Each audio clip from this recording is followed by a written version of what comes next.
one of the dopest engineers in the game. The head engineer exclusively for Prodigy of Mobb Deep. 10 Prodigy of Mobb Deep albums. The Hegelian Dialectic. The Book of Revelation. It's a pleasure, man.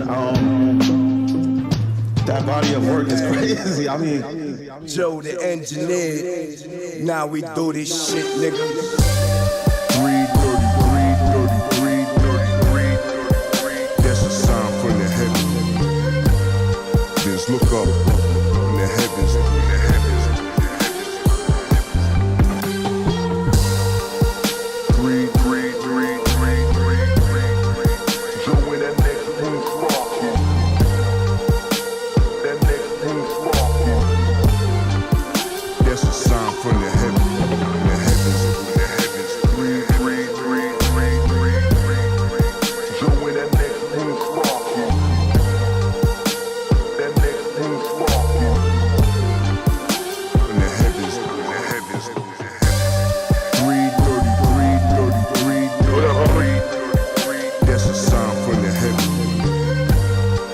Look up in the heavens.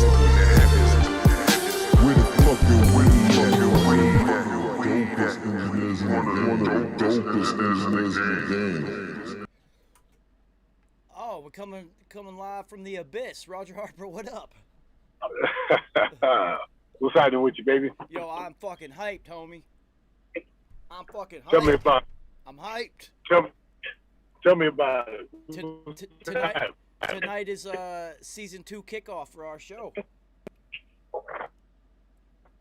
Oh, okay, cool.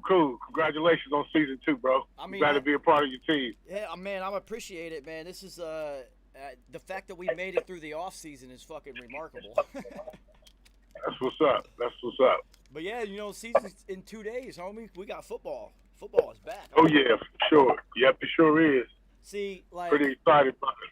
Like, we're football players. Like, you're a football player for your whole life. That's just the way it is, right? So, Yep. It's kind of depressing in the off season, even if you don't play anymore. Yeah, because ain't no more football shit. Football is that shit, though, for real. And then all of a sudden, it's like, oh, yeah, now I already told everybody, like, oh, you're not going to see me on Sundays for, like, the next half a year. Sure. That's what's up. Yeah, Vegas, what up, Jay Will? 4-piece, what up, homie? Kal-El, salute as always. Yeah, man, I'm fucking hyped, man. I'm so excited for football. I tried to watch college football for like 7 plays, and that was it. I couldn't do it. When Saturday, I know you watched that Buckeye game. No, I did not. I did not watch no goddamn Buckeye game. Oh, fuck. I tried to watch WVU play, and I saw one throw from the quarterback and said, nope, not this season. Wow. He sucks. Uh-huh. Nice. What up, God? What's up, God? What up, Mike? What up, my guys? What's up, my guys? Nice. I'm fucking hyped. Nice. It's that time, baby. Yo. You can smell it in the air, man. The leaves are already changing. It's hoodie season. It's that time, baby. It's that time. Yeah, nah. First game Thursday, baby. Dude, I'm so fucking hyped, man. I'm so excited. And nice. I was just telling Roger Harper, yo, this is season 2 officially. We made it through a whole year of this shit.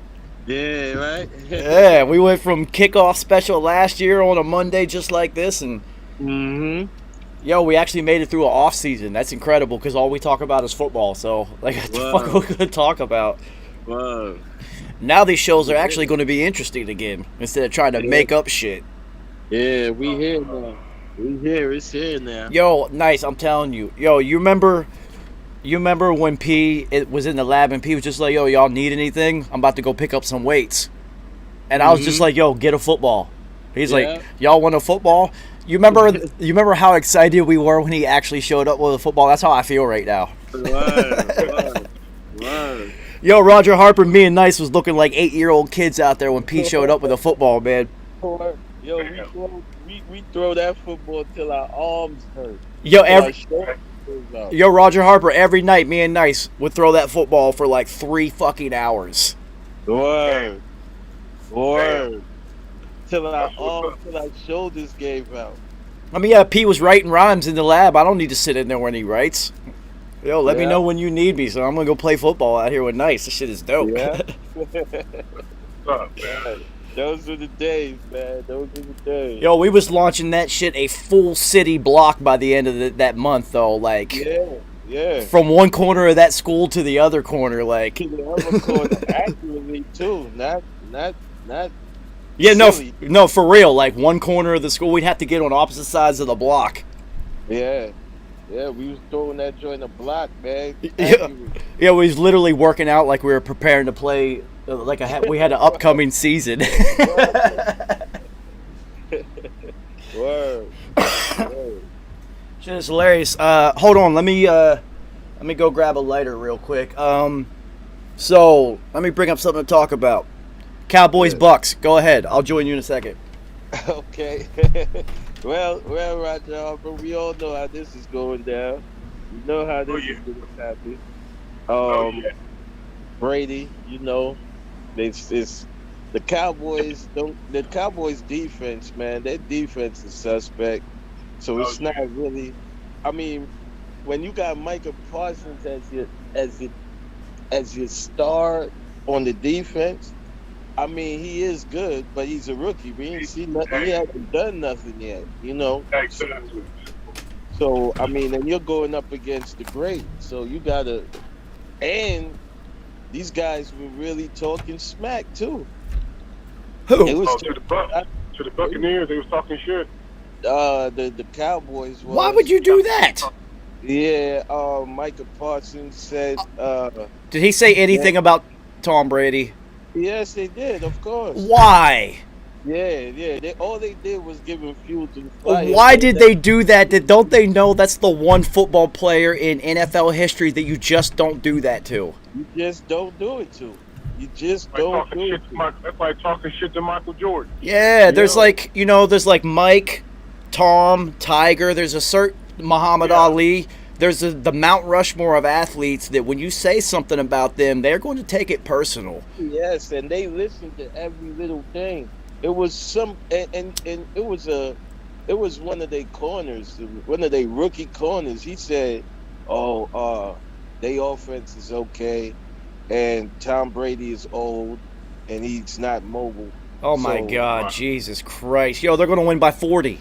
Yes, this is going to be a complete disaster. Well, so Roger Harper, this is what I wanted to talk about in this first game. So Tyron Smith is out with COVID. So my God. Your best offensive lineman is now out. Dak played 3 games last year before he broke his leg? Yeah. So he's They're in trouble. He's coming off a leg injury, and Roger Harper, you know, as an athlete, that first couple games back, you gotta learn to trust it again first. Yeah. He's gonna be very.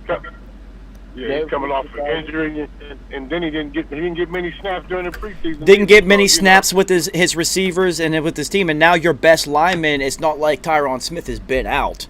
He just got taken out of the lineup, so he's been in practicing with the one. So now you have to take your swing lineman and throw him in there against this Bucs defense. They're going to destroy them. And I didn't know they talk shit to Tom. What are you doing? Mm-hmm. What are you doing? Yeah, they said they are Hard Knocks, man. They said he's old, he's not mobile. I mean, when have Tom Brady ever been mobile? What does that even matter? Doesn't even matter. All is be young. He is young. So let me ask you guys this. How many mobile quarterbacks have ever won a Super Bowl in the NFL? Yeah, it doesn't matter. It doesn't matter. Like Patrick Mahomes is kind of mobile. He can move, but he's not like Russell Wilson, Michael Vick. I'm going to take off and run on you. He just he got great pocket awareness. Russell Wilson's about the only like truly mobile quarterback who will beat you with his legs too consistently that actually won a Super Bowl, and it was their defense that won the Super Bowl. Yeah. Yeah. So you can be a mobile quarterback all you want. This isn't college football, man. This is a professional grown man league. Yeah. This is the pros, and ain't nobody do it better than Tom, man. And all those defenders want to see is a quarterback take off and become a live runner. Oh, are you really? Yeah. You're live? Oh yeah, I'm about to kill this dude. So, I mean, I didn't know they talk shit to him. That's a huge fucking mistake. Why would you do that? yeah, they're gonna lose. They're gonna lose very bad. Yo, Tom Brady's the type of athlete who will make shit up so that he can get mad about a game. He'll make up. He'll literally say that somebody said something and it never happened. Yeah.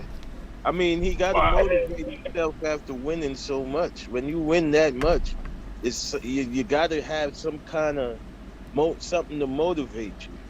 So he won so much. So Michael Jordan is famous for he would literally anything he could find. That's why if there was a fan talking shit, he's keying on to them and he's going for 50. He needed something to push him because you get bored when you're that good. Yeah. I mean, you done did it all. So now you need something to motivate you, to give you that drive, and they just gave it to him. Yeah, that was stupid. And that's really stupid. I mean. All right, we are at full capacity. Let's fucking rock. I'm fucking hyped, man. Mike McCarthy is really stupid. Because I would, if I was him, I would have definitely not make them check that locker room. Yeah, check that locker room. Shit. Yeah, man. I would not let them go out saying nothing like that, man. I'd have been told them before anything. Listen, don't mention Tom Brady's name at all. Whatever you do, don't say nothing about that guy. Don't say nothing about that team. Just leave that team alone. You know what I'm saying? At this point. Kerry, what up? I mean, they're fully loaded, man. Whatever I walked into. So apparently the Cowboys were talking shit in the press to Tom Brady, which, that's one of 4 athletes that I can remember that you just don't say anything to. You're just going to piss him off. Are we talking about some stupid-ass rookies? Yeah, Micah Parsons in one of the corners. Rookies stupid. You know how I feel about rookies. Yeah, Rookies Kerry, apparently the corner said that Tom Brady's old and Micah Parsons says he's not mobile. Well, I mean, duh. Seven. Green unless it's dead. I mean, we've known that for 20 years. Guess what? It hasn't stopped him from getting rings. 7 of them, people. 7. That's a dumbass statement. Yeah, that was like the dumbest statement. That coach. I mean, it's even worse. If you're saying he's not mobile, but he's still getting his rings, it makes it even worse. Yeah. So you guys have to think about this. Tom Brady has probably been to the playoffs in more years than those two have been on this planet. Right. Yeah. 20 years in the playoffs. He's only missed it once. It's because he blew his leg out. Yeah. By your favorite player. I know. Yeah, fuck that guy. I hate that guy. I mean, this is crazy, man. I mean, why would you even do that? Why would you go on Hard Knocks and say something so stupid? Like, why would you do it? I done zoomed into stupidity. Well, now, see, Micah Parsons has been so impressive on the field that I believe he might be able to back up. But you don't say anything about Tom because he will destroy you. Right. Yeah. I mean, this is Tom Brady. Not safety. So, unless Tom is going to go to Gronk or O.J. Howard all game. Well, that's what I was about to say. Gronk is about to have 2 touchdowns. Anytime that Gronk is matched up with, he's going to do it on purpose. Yo, Gronk, let's teach him a lesson. Yeah. And then AB on the inside, so... AB or Ronald Jones out the backfield. Just so many weapons. So retarded. AB is your 4th option, man. Come on. And then Scoots. Matter of fact, it's going to be Giovanni Bernard. Yeah, we got him.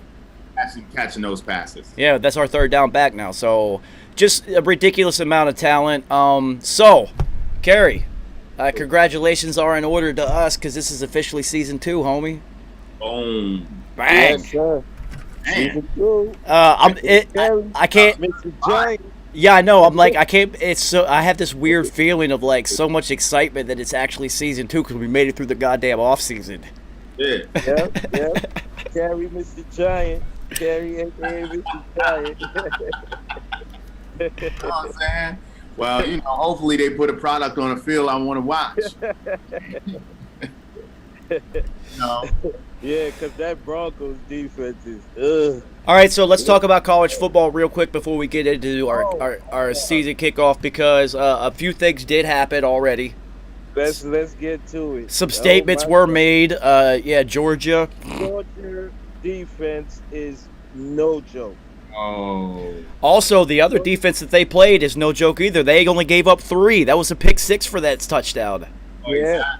And Georgia can score points, so hats off to Clemson's D. That was a battle right there. Yeah, man. Georgia defense is for real, man. That Notre Dame game, I did watch the highlights. That was outrageously entertaining. I hit you on that, because Florida State blew that. They had that.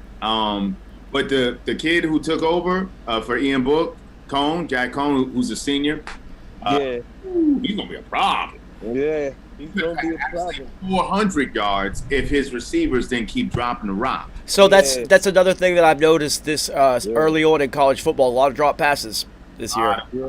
Week 1, WVU had like 7 drop passes, dude. It was disgusting. Week one, they got to get themselves back in order. But yeah, man. Well, so you also have to understand for the younger players, redshirt freshmen and freshmen, first time ever playing in front of a crowd that big ever.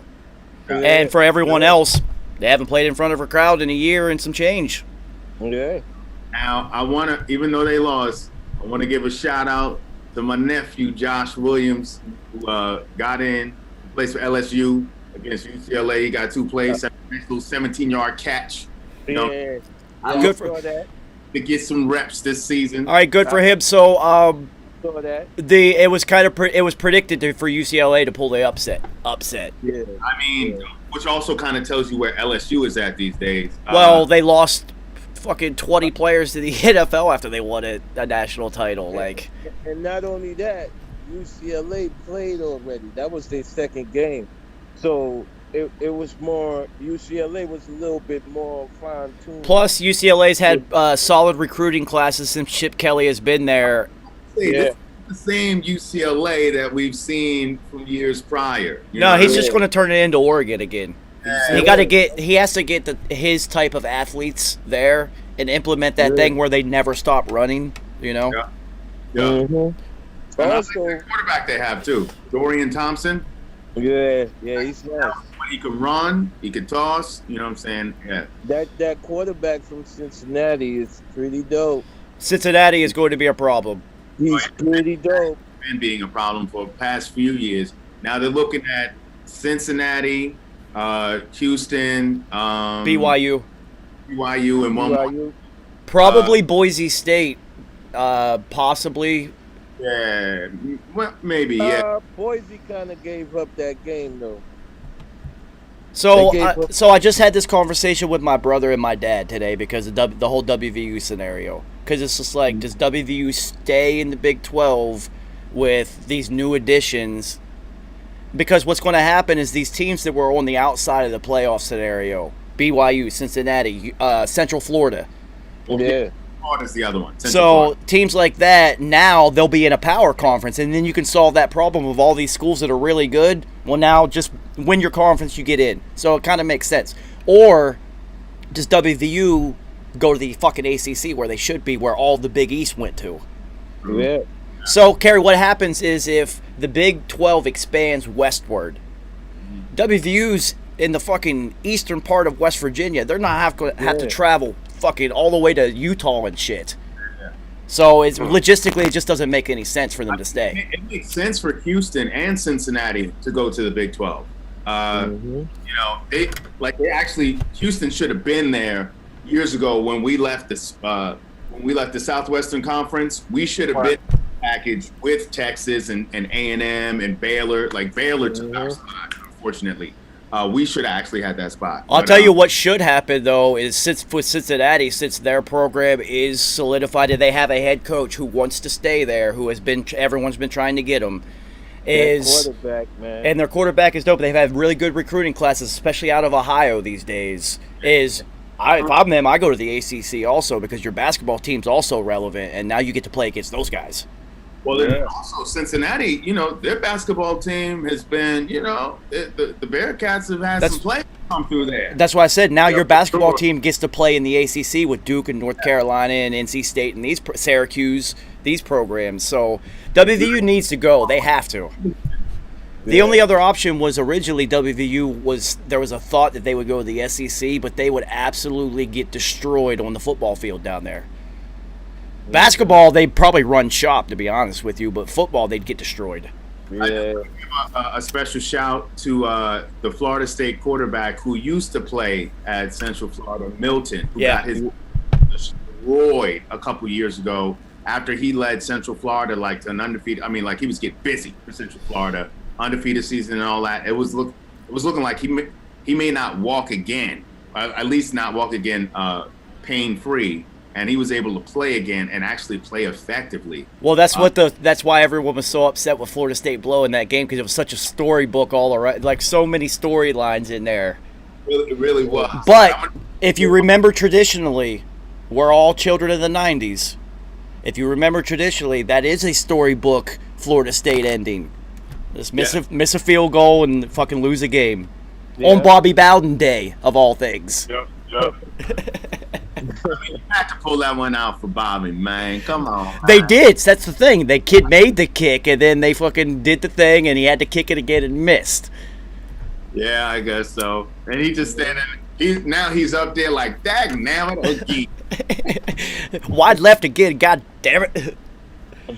Other than that, I didn't. That Wisconsin game, that crowd was fucking rocking. The stadium was actually probably moving.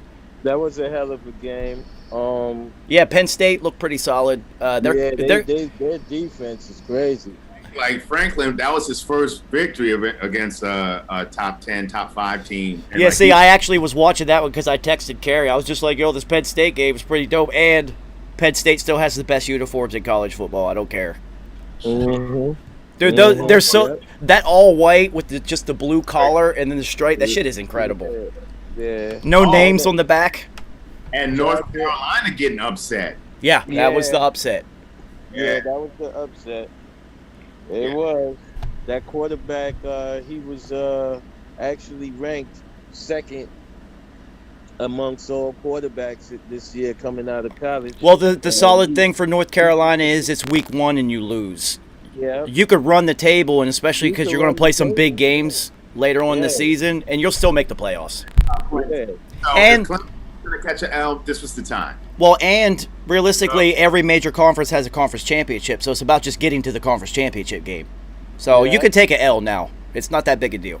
And Alabama, of course, did what Alabama was. Dude, I was just about to bring it up to you guys. So Alabama is literally an NFL team masquerading as a college football team at this point. That freshman quarterback, that freshman quarterback is just going to be, he's just going to be giving them, just giving blank checks. Yeah, man. While in college.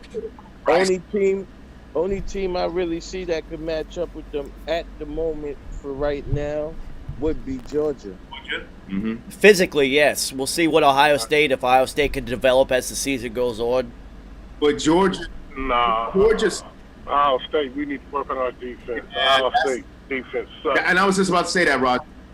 I was actually forward to Ohio State's defense being improved. Didn't happen. Nah, not at all. Yeah, you saw those missed tackles, didn't you? Yeah, Ohio State. If that running back wouldn't have got injured, if that running back Abraham, if he wouldn't have gotten hurt, it'd have been a different game. Yeah. Yeah. I think I like that kid too. Yeah, so you're looking at like Notre Dame making another run because their schedule is kind of easy. Yeah. But then whoever runs into Alabama is going to know what it's like to play in the NFL, and that team is different. It's different. Did you see them? Yeah. It's now become a thing in Alabama, and I just watched a behind the scenes thing on them because they were talking about how their quarterback room, when the Tua won as a freshman, won the national title, came in and won. All 3 of those quarterbacks in their quarterback room are starting in the NFL in week 1. Right now. So they're like he didn't get reps till his last year. I mean, that's beautiful. So what they were saying is basically their practices are so intense and with so much talent that you're literally like you're at an NFL practice. and preparing yourself. So if you don't get on the field at Alabama, they actually go and watch your practice tape and be like, how is he on the field, though? And that's how it used to be at USC. I mean, you know what I'm saying? That's how Matt Castle got a job. So how do you never start a game in college and get drafted? Every guy on the field. By the Patriots and then play well for a couple seasons. Got a couple of contracts. He was in the league. You know what I mean? Incredible. I will say this: it's interesting watching, especially week one, and kind of seeing who has that next level potential. And on Notre Dame, they also have this safety kid who is nice. Tall, light-skinned kid, got range, can catch, attitude. I mean, he's got to be smarter. Taking your helmet off, not smart. I hate when players do that and get penalized. I hate that. Their tight end, they had a couple of drops, but he is a matchup nightmare. He's a problem. Their tight end is dope. And I'm going to be watching that quarterback, Jack Cohn. I'm going to be remembering that name. I'm going to be watching him. Yeah. All right, so the other thing that I saw in college football that was actually hilarious, it ties into the rap world, Jackson State game. I don't know if you guys saw this highlight. Dude scores a touchdown. Gilly the kid is running on the sideline with him. Yo, nice. The kid scores a touchdown, hands the ball to Gilly. Gilly walks in the end zone and spikes it. But Dion is the one who invited Gilly and another cat down, and Wallow. Gilly and Wallow. He invited them down there. So, I mean, and watching it, man, I mean, it was turnover city. The defense gets an interception. The guy's running, trying to score a touchdown. The offensive lineman just grabs the ball, rips it out, and then the offense gets the ball back. It was a comedy of errors, and I was like, come on, man. And then you can tell Gilly the kid never played football before. That was one of the weakest spikes of all time. Yo, nice, he two-handed it. He was like, ugh. It's pretty bad. Hysterical. I can remember in a high school football game that was really tight and important, I made a catch on third down on the sideline. My fucking brother ran on the field and picked me up. Also, now, this is interesting because Dion's son is a true freshman, Shador Sanders, and throwing the rock, he was actually looking pretty decent. But then, as it is, you know, he was thinking it was still high school, and he played for, you know, Dion's high school team, and it was dominant, so he had all the time in the world. This is a different level. So they're swiping at the ball. He fumbled twice in critical moments. And I was thinking, if the players on the team are like, Coach, you going to pull your son and, give somebody else a chance? The problem is his son is probably the best quarterback on the team. Yeah, but, it's Jackson State. Yeah, as a freshman. But at the same time, you know what I mean? Also, what about that quarterback that scored 10 touchdowns? Oh, yeah, Liberty. 10 touchdowns. So he used to play somewhere else. Yeah. It was excuse me, it wasn't Liberty, it was Presbyterian. Yeah, Presbyterian. Yeah, he played somewhere else at a big program, and then for some reason ended up there. Yeah. I think, was it Michigan? Yes, it was Michigan. Mm-hmm. So you see the... I'll tell you what he's going to do. He's going to do what Perry Klein did back in the day. When Perry Klein left D1, went to CW Post, because my cousin played with him for a season, lit the league up, and then got drafted by Atlanta. And I remember because they were talking about Perry because he had a beautiful arm and all that. He didn't last long in it. We got a more recent version of that, Joe Flacco. Yeah. I know, but Delaware is a higher profile. It is, but he went somewhere. He was at Pitt, and then went down to Delaware because Pitt had it's Pitt, dude. They had 9 Pittsburgh quarterbacks there. Get out of here. So Flacco had a career. Perry flamed out quickly. This is true. So ESPN did their annual computerized simulation of the season and did 20,000 of them. And guess who the Super Bowl champion was overwhelmingly? Tampa Bay. No. Buccaneers. Buffalo. Buffalo. Yep. Oh, wow. Yep, Buffalo was ESPN's pick. Circling the wagons. Yeah. It was Buffalo over Kansas City was the the most often. And then the second one was actually Buffalo over Cleveland, which I was like, oh yeah, I like that. And then Tampa Bay and Kansas City going at it again. It was like Kansas City, Cleveland. You know, it was like Buffalo, and then it was just Kansas City like galore. All the analysts all picked Kansas City. Yeah, I mean, you see how they talk about Mahomes. They said Mahomes. They talk about Mahomes like he's the greatest quarterback to ever touch a football. I mean, he might be the most gifted. Yeah, he's the most gifted. I won't say he's the greatest to ever touch a football. More work to do.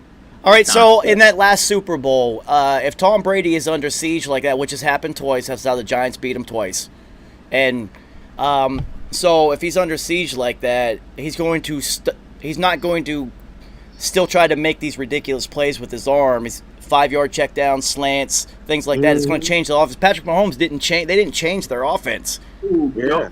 He was horizontal and still almost threw a touchdown, and it actually should have been a touchdown because the receiver should have caught it. Yeah, if you watch the mic'd up from that Super Bowl, it's hilarious when he makes that throw. The players on the Bucs, Mike Evans, is like, all right, I'm convinced he's a magician. He's not. This isn't human. He's actually a magician. And he's like hitting his other receivers like, yo, watch that. Did you see that? No. I mean, he had, because obviously he was running for his life the entire game, but he had 2 of those throws, and they were still right on target. It didn't even make sense. 2 of them that should have been touchdowns. Touchdowns. Roger Harper, the camera game is on another level, homie. I'll be honest. I know, right? Listen, you know what I'm saying? You got. I gotta change this shit. Nah, that shit is dope, man. I need to set my shit up like that. Like, mine's just all smoky at all times. There's like a haze in here. Got that shit from carrying shit. Every day. All right, so Clinton Portis has just pled guilty to something. I just now saw this headline. Yeah. I'm gonna have to. The money thing he did. Le'Veon Bell is a Raven right now. See, we were wondering who they were going to pick up since J.K. Dobbins got hurt. Okay. Yeah, Le'Veon is over there. Oh, Did they sign him? I thought they just worked him out. Nah, they just signed him like an hour ago. Oh, okay. All right, so Clinton Portis made fraudulent claims through the NFL retired reimbursement account plan. So when you pay for medical expenses, they'll reimburse you for some of them. Almost $100,000 over 2 months that he didn't actually go and get the. It's about 7 players that did that shit. Yeah, but and they can face up to 10 years in prison. So Clinton Portis, what the fuck, man? Yeah, Clinton gonna be in Clinton. Clinton was part of the all NFL neck team. Yeah. All neck. I got neck, Tony. Baltimore lost another running back, Justice Hill. That's what it was. Yeah, that's why they went and got Oh, so they actually did sign Le'Veon. They added him to the practice squad. So look for him to get in shape and then move into the active roster soon. All right, there's the Saints released Latavius Murray. Ooh. So now he's available. So look for So now look for Baltimore to give him a call, probably. Also look for Jones, T. Jones, who's back who was like the third back, to step in and get busy behind Alvin Kamara. Yeah, so Latavius Murray is bad that he's not more featured than Alvin Kamara is. Latavius Murray, you're not going to watch this show, but if you do, look at the look in my face. It's Alvin fucking Kamara. Like, what is wrong with these people? and listen, you had your shot with the Raiders. I mean, you had like one season where you got busy. It's just because you was fast, and you don't have that same speed anymore. So, yo, what was that big ass soft-footed running back for the Giants, Brandon Jacobs? All right, so Latavius Murray is Brandon Jacobs' younger brother. Like, same big ass dude that like runs hard if he gets 12 yards of momentum, but if he doesn't get that, he's trying to dance around people. Yo, I hated Brandon Jacobs, not just because he was a giant. How are you that big running so soft? That's why I'm laughing. I hate it. I know. But listen, let me tell you something. When he made contact with your ass, you felt it. Ask Charles Woodson. Twinkle toes, you're breaking my heart. Ask Charles Woodson about that, though. Yo, how is Ahmad Bradshaw trucking more people than you, and you're 3 times his size? With List Frank. Ahmad Bradshaw was about that life, though. Ahmad Bradshaw was about that action, yo. He was all about that action, boss. I hated Brandon Jacobs. Yo, Kerry, you don't understand. Before I met you, me and Nice used to be in the studio just eviscerating Brandon Jacobs. Trust me. I don't know what it was. Like he used to maul people, and then one year he decided. I guess he was trying to get twinkle toes. I don't know what he started doing. He started dancing, and I was like, "What are you doing? Like, what do you do? All you have to do is take 2 steps. You're falling forward for 3 yards. You're 6'4", 265 pounds. What you dancing for? Wow. You're too big to be running that upright through the hole, getting lit up. Like, oh damn, how you get? I hated that guy. That's the thing with power runners. When a defender sees you get lit up the first time, everybody else loses fear. When they saw Christian Okoye get lit up, they were like, oh, we could take him down now. When Eddie George got lit up by Ray Lewis, he was never the same. Never the same again. Eddie George was 2.6 yards a carry after that. Like, he ran terrified. Well, yeah, he was scared to death. That hit, he didn't want that hit again. Yo, Jerome Bettis got rocked by Ray Lewis too, and Jerome Bettis became a 3 yards in a cloud of dust running back after that. He started dancing too. That's what I'm saying. Boy. That one hit for cats who be mauling the defense. When the defense gets that one lick on you, Uncle Ray. It gets real different. Yeah, but then you see little tiny running backs who absolutely bring it. No. Like Ahmad Bradshaw was one. Yep. Maurice Jones-Drew, Jesus Christ. Oh my God. The muscle hamster for that 3-year run. Yeah, Derek. Oh. I only remember it was the muscle hamster, but that little Doug Martin. Yeah, that little dude could get busy. Very physical. It's just like all up on your chin strap. It's the offensive version of Bob Sanders, because Bob Sanders was 5'9" and was literally knocking people out. Bob Sanders was, their careers can't be long. They was hitting too hard. That's what I'm saying, man. How do you hit people so hard that you end your own career? Yeah, had to. You had to. Fuck it. You like a kamikaze, man. He's just going out. Yeah. Oh, yeah, Brandon Jacobs, man. Those big running backs with soft feet, man, I hate them. You're there for one reason. Run someone over and set the tone. Twinkle toes, you breaking my heart. Like, Eric Dickerson can get away with it because he was so fast. Yeah, breakaway speed, like sprinter speed. So that upright style worked for him. Eddie George, it worked for a while, like a long time. Yeah.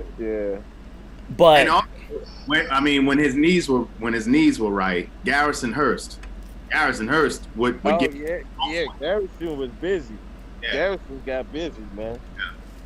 He just kept getting injured. But when he was healthy, he was a problem. Yo, that was one ill running back tandem at Philly. There was a Thunder and Lightning, is what they called. Remember, it was Garrison Hurst and what was the other dude? What's the other dude name? I forgot the other dude. I keep wanting to say Charlie Joyner, but that's not it. Nah. No, but they had an ill tandem. Yeah, no, it was Charlie Garner. Yeah, Garner and Hurst. Yeah. And where it was San Francisco. They did it in both teams.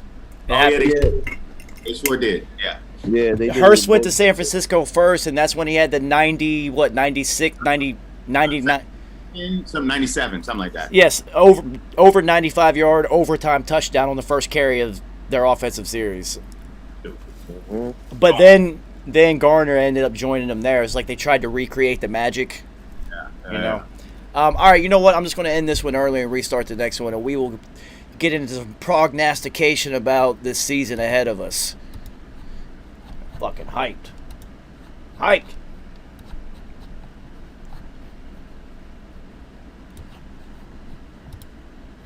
There's nothing like fall in New York. I know P raps about there's nothing like summer in New York, but I beg to differ. I'm from the South, man. We play football. It's football and hoodie season.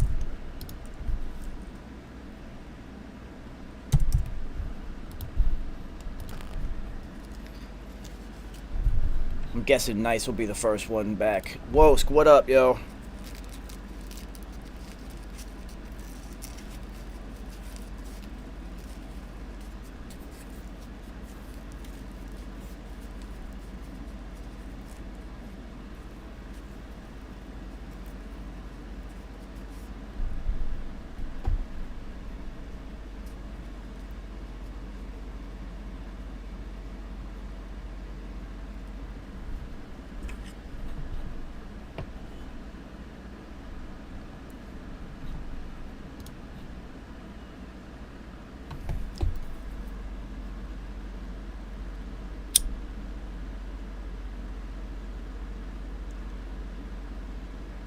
I should have like a point system. So whoever comes in first gets some points and wins absolutely nothing.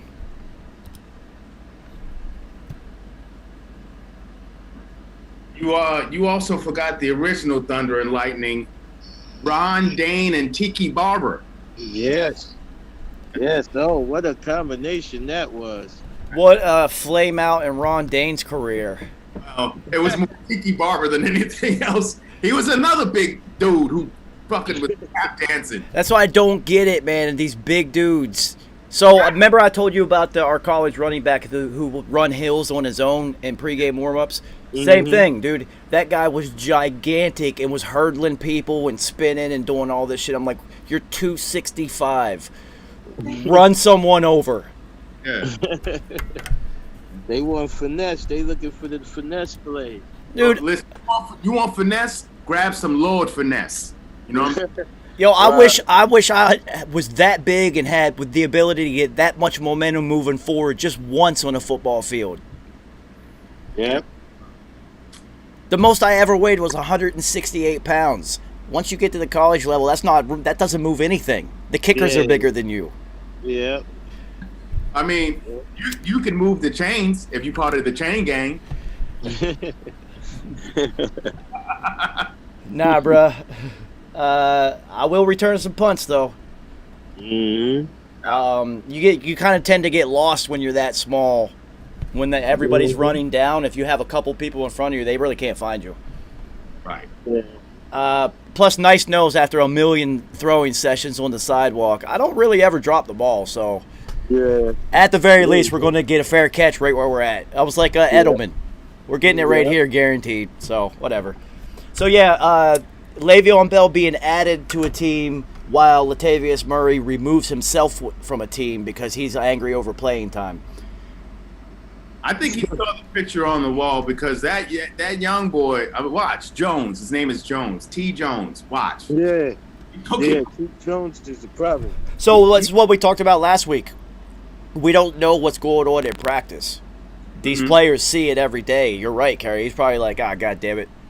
Yeah, T. Jones is a problem. So where do you think, where's Murray going to end up? I think Pittsburgh would be a good fit. Yeah, back of Najee Harris. Yeah, that's actually not. They don't have like a real established backup, and he could be the physical. Honestly, I mean, Devontae Booker backing up Saquon. I think Latavius is probably an upgrade there. It is. Yeah. So I wouldn't hate that. That would be a good role for him. He's definitely more physically reliable. Yeah, I wouldn't hate that. Yeah, and in 17-game season, it's all going to be about who's here, who's available at this point. In a 17 games, going to need running backs. So, Roger Harper, let me ask you this. 17-game season, if you were on, like, the Bucks Well, the Bucks won't do it. We can't use them. If you're on like the Chiefs, and you're like 10-2, and you're playing the Texans coming up, since it's a longer season and you know you got the playoffs coming up, would you rest some of your players if they wanted it? Absolutely not. Absolutely not. See, it's football. This ain't basketball, man. Those football players are like, I am not resting. What are you talking about? Unless you're injured or something, then you can let them take some time off. But absolutely not. Keep guys on the field. Keep them tuned up. Keep them right. You know. Keep them ready. Keep them ready. Yeah. I do think that you will see this will be the first year of it, especially with the expanded practice roster and the injury report, or the IR being 6 weeks. I think you'll see some players that are like nicked up, like, oh, I got a hamstring issue, who would normally play in a game, who are gonna be like, I'm gonna take this week off, and it'll be the coach's decision. Like, nah, we need you later. We don't need you right now. I think what you'll see a lot of activity from the practice squad players coming up. Well, that's why I think the Le'Veon Bell move makes sense. He's probably not even in game shape. He wasn't in any camp. Yeah, because they'll have 16. Yeah. He gotta get right. Yeah, I think it's going to start looking a lot like baseball. How baseball calls players up, let some other players sit. I think they're going to kind of try to do it like that. Well, you also, when we ran through the rosters of the practice squad players that got signed and whatnot, you saw a lot of quarterbacks who have NFL experience signed to practice squads. Mm-hmm. So the practice squad is kind of altered. It's changed what it is, what it actually is now. It's more like your B squad. Yeah. It's your reserve players. It's literally your reserve team. Yeah. I mean, because there's players on there that easily could make a team. So, well, not only that, we were looking at, there's some players who have like 5, 6, 7 years in the league that are on practice squads. Exactly. You know, it's just like, oh, now it's changed how they're using this. Now it's smart. It's smart. I actually like what it is now. And actually, that really helps the other players, the younger players on the practice squad, to really bone them up. You know what I mean? It wins on every level. There's nothing wrong with it. They should have done this a long time ago. And the practice squad, remember what it used to be like 6 players? I know, ridiculous. And they never got called up to the active roster? Never. And if they did, it was like super desperate times. And well, I mean, look, the Eagles didn't even call up a practice roster guy. They got some guy out the stands. What's that one guy that one bar that we went to that one night? He had a good arm. Let's get him. Vincent Scully, wasn't that his name? Something like that. Something like that. It's completely Italian name, of course. Mocky Mock. Yeah. So I'm loving this out of Mac 10. Mac 10 handle himself says he's absolutely not surprised he won the starting job. I love this kid. He said Mac 10 handle. He was like, yeah, I'm absolutely surprised. Cam here. I don't know, Cam not here. Yeah. No, but I like it. He's got moxie, Carrie. I used it. The kid got moxie. He does. He's got like the Joe Burrow kind of flair to him. But he's got the Eli body. Yeah. Does. But his ability to process information quickly is at a very high level. That's the key. He knows the entire information very fast. He knows the entire playbook, and he's known the entire playbook. Yeah. So, photographic memory. He processes information very fast. Well, so that was like his main thing. So there's different levels to a photographic memory. Like I have one, but I don't have it short term. Like if you tell me your name, I'm not going to remember the shit. I have to see it written, and then I won't forget it. It's just how it works. I actually have to see it visually. That's from them concussions. Exactly. Mac 10 handle is got the Tom Brady level because they're like, all right, let's run this play, and he'll pull up. Oh, that's like at Alabama at this one game in week 2, my sophomore year against them, where they did this. He had every play is pulled up from his history. So that's. So he probably has both. He probably has auditory. You just hear some shit, and then you just, oh yeah, I heard that. I remember it. Yeah, I mean, we know it wasn't long that before he got that job, man. Well, I mean, I think it's you talk about like quarterbacks landing in perfect situations. This is kind of one. That's one of them. Yeah. Shanahan would have been another great place for him to land. I mean, that's who.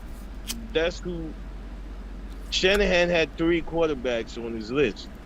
It was Mac Jones, who they got now, Trey Lance, and Zach Wilson. Yeah. Those were his 3 on his list. So he just went with Trey Lance because Trey Lance is a little bit more stronger, mobile-wise. I'll tell you who is probably a little upset that the Patriots were able to land him and not because they play them. But if Sean Payton would have been able to somehow land Mac 10 handle, that would have been... Oh, that would have been perfect. That would have been another really good marriage.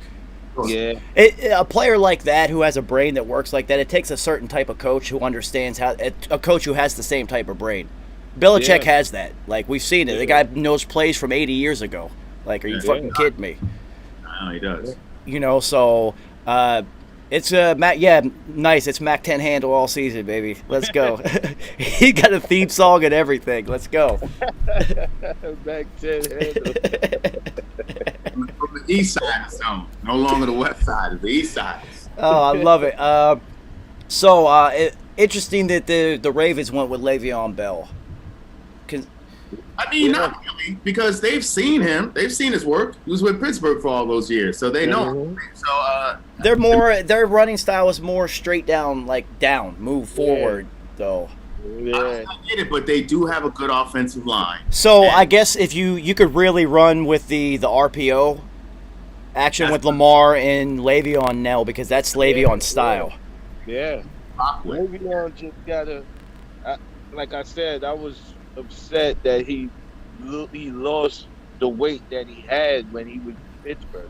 Yeah. That's his only problem right now. Like when he lost that weight, he got back to the weight he was in high school, man. It was terrible. It was a terrible idea. Well, because he was so light.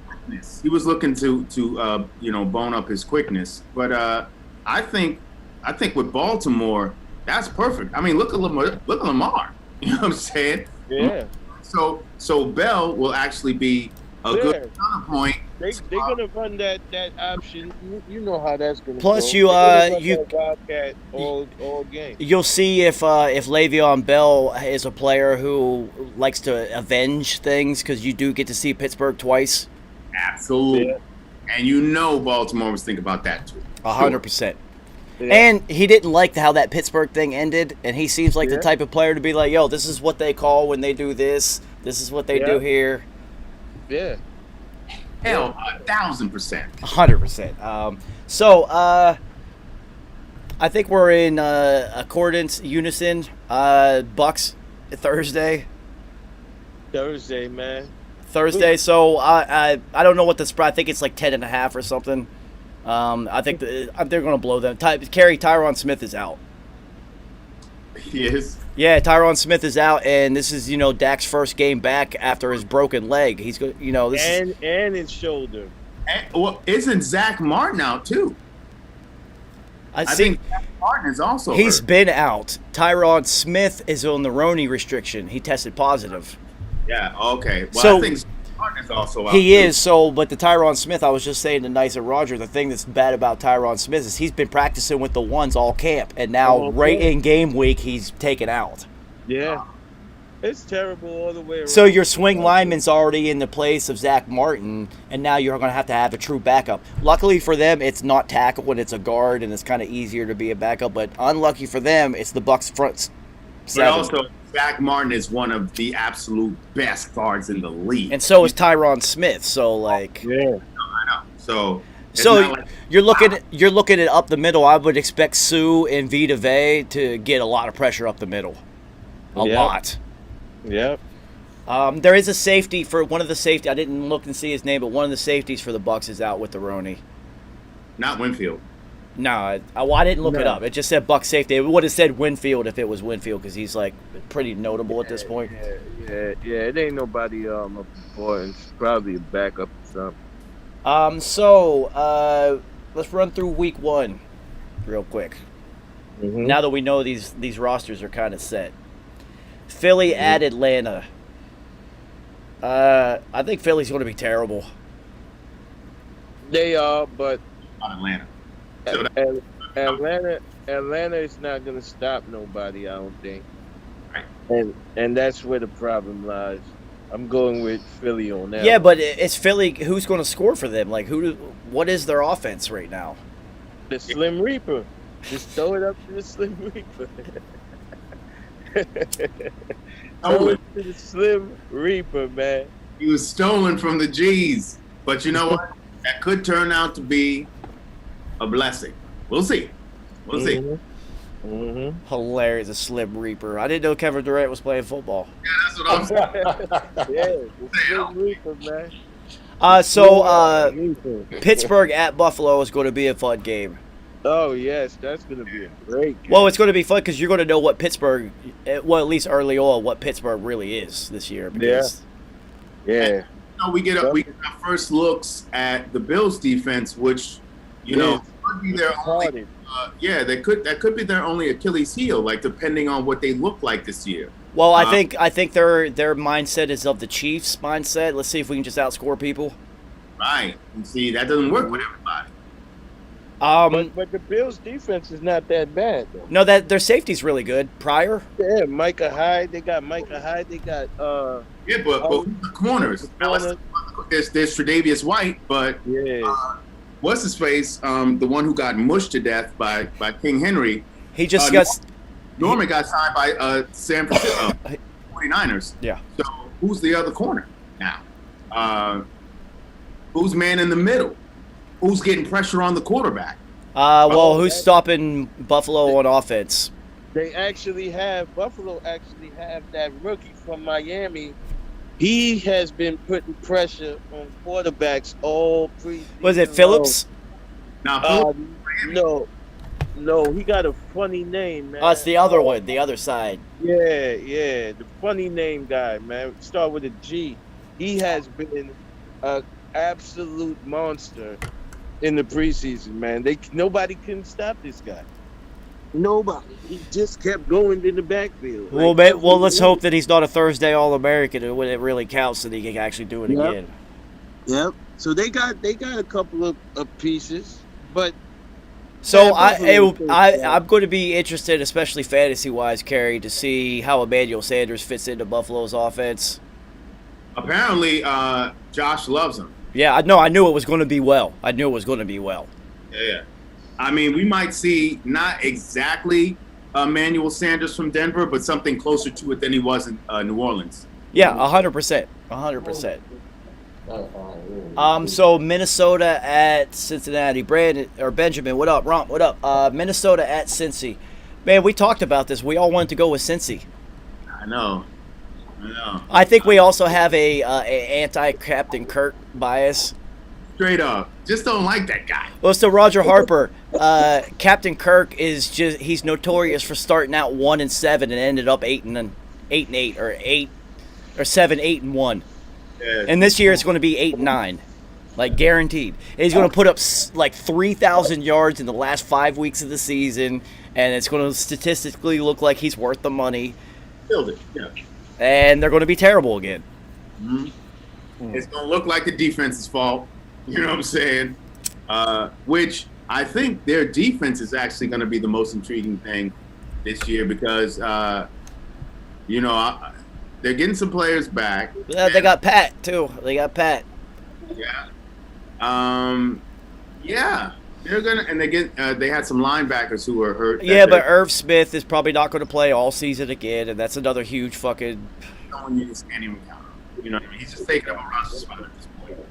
Yeah, I mean, it's like you're guaranteed to have to pay taxes, have your heart broken, and then Kirk Cousins is going to be one game below 500. This is how the world works.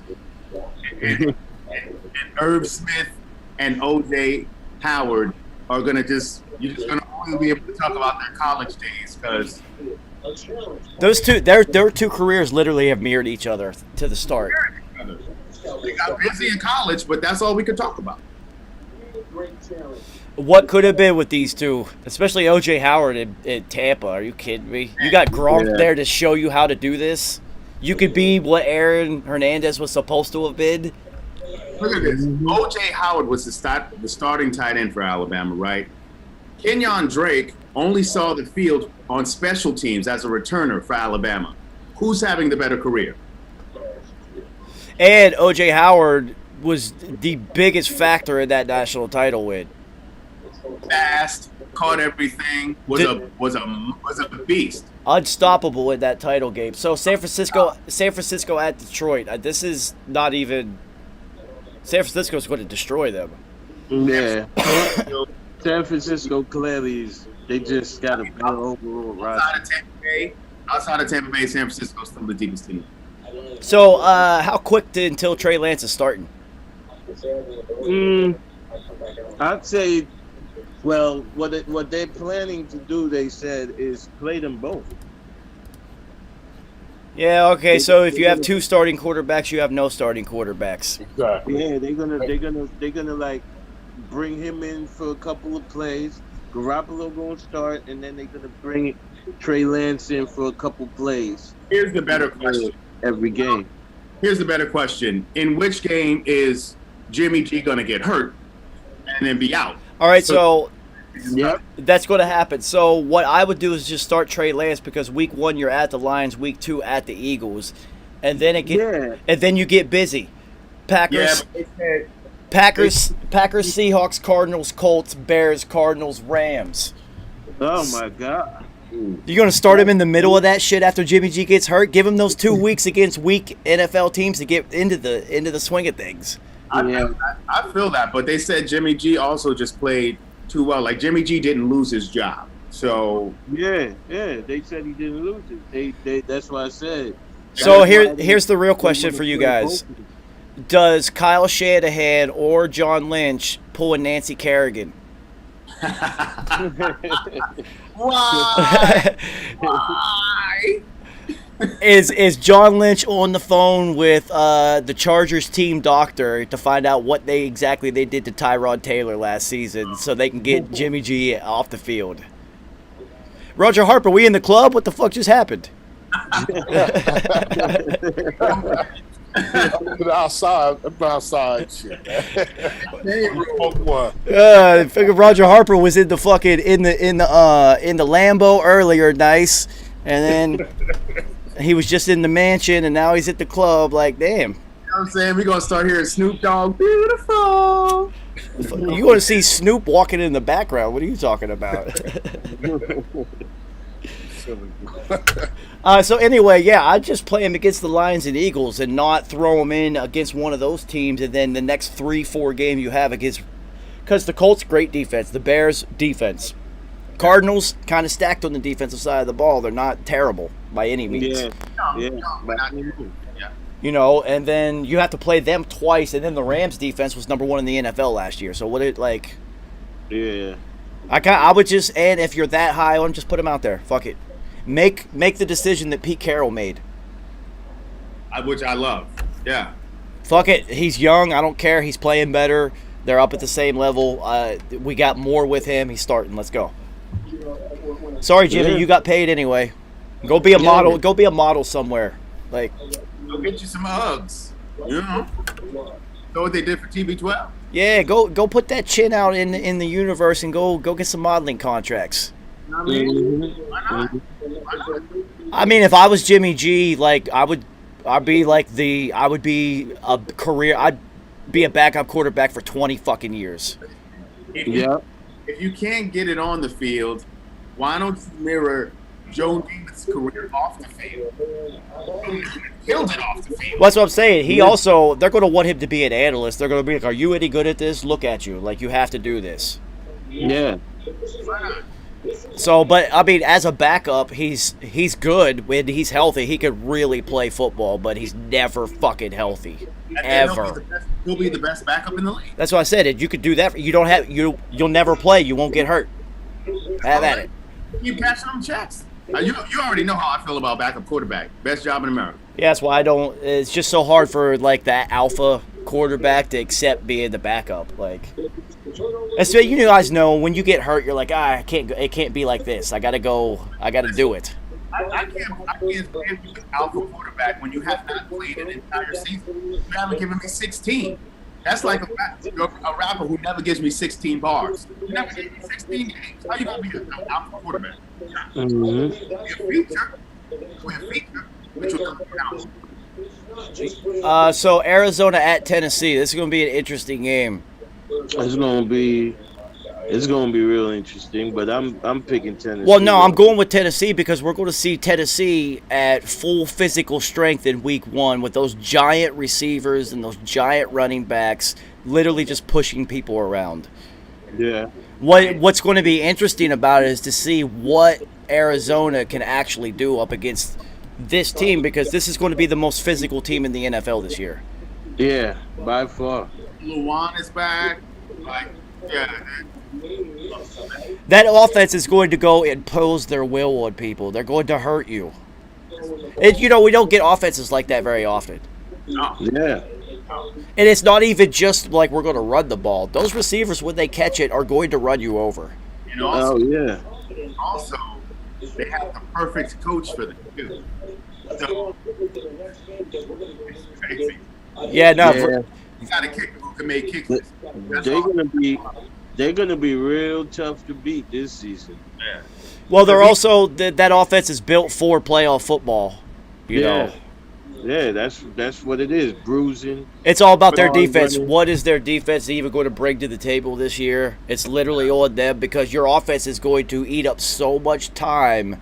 Yep. It's all about the defense. So if the front office is smart, they now have to do what Indianapolis did and build their defense around their own offense, and know that your offense is going to eat up a lot of clock. And if you get up on people, they don't have enough time to grind it out against you. They're going to be throwing it, so you build for that. Mm-hmm.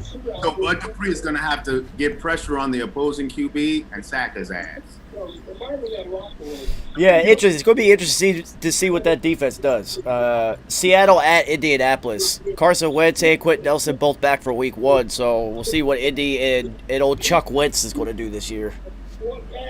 Well, they keep on saying that. Carson Wentz keeps saying don't rule them out for week 1, but we got what Rock Ya-Sin can do, because we got Xavier Rhodes at one corner. Rock Ya-Sin is going to be starting at the other corner. So I feel whoever's the receiver on that one, that's the one that Russ is really going to be going at. So you know what pisses me off about him? How you got a name like that that you could correlate with Rock Your Chin, and you're not out there knocking people out. I'll feel you. Like, you would have to. I'd be in the weight room and just eating weights and just knocking people out. Like, it's in your name.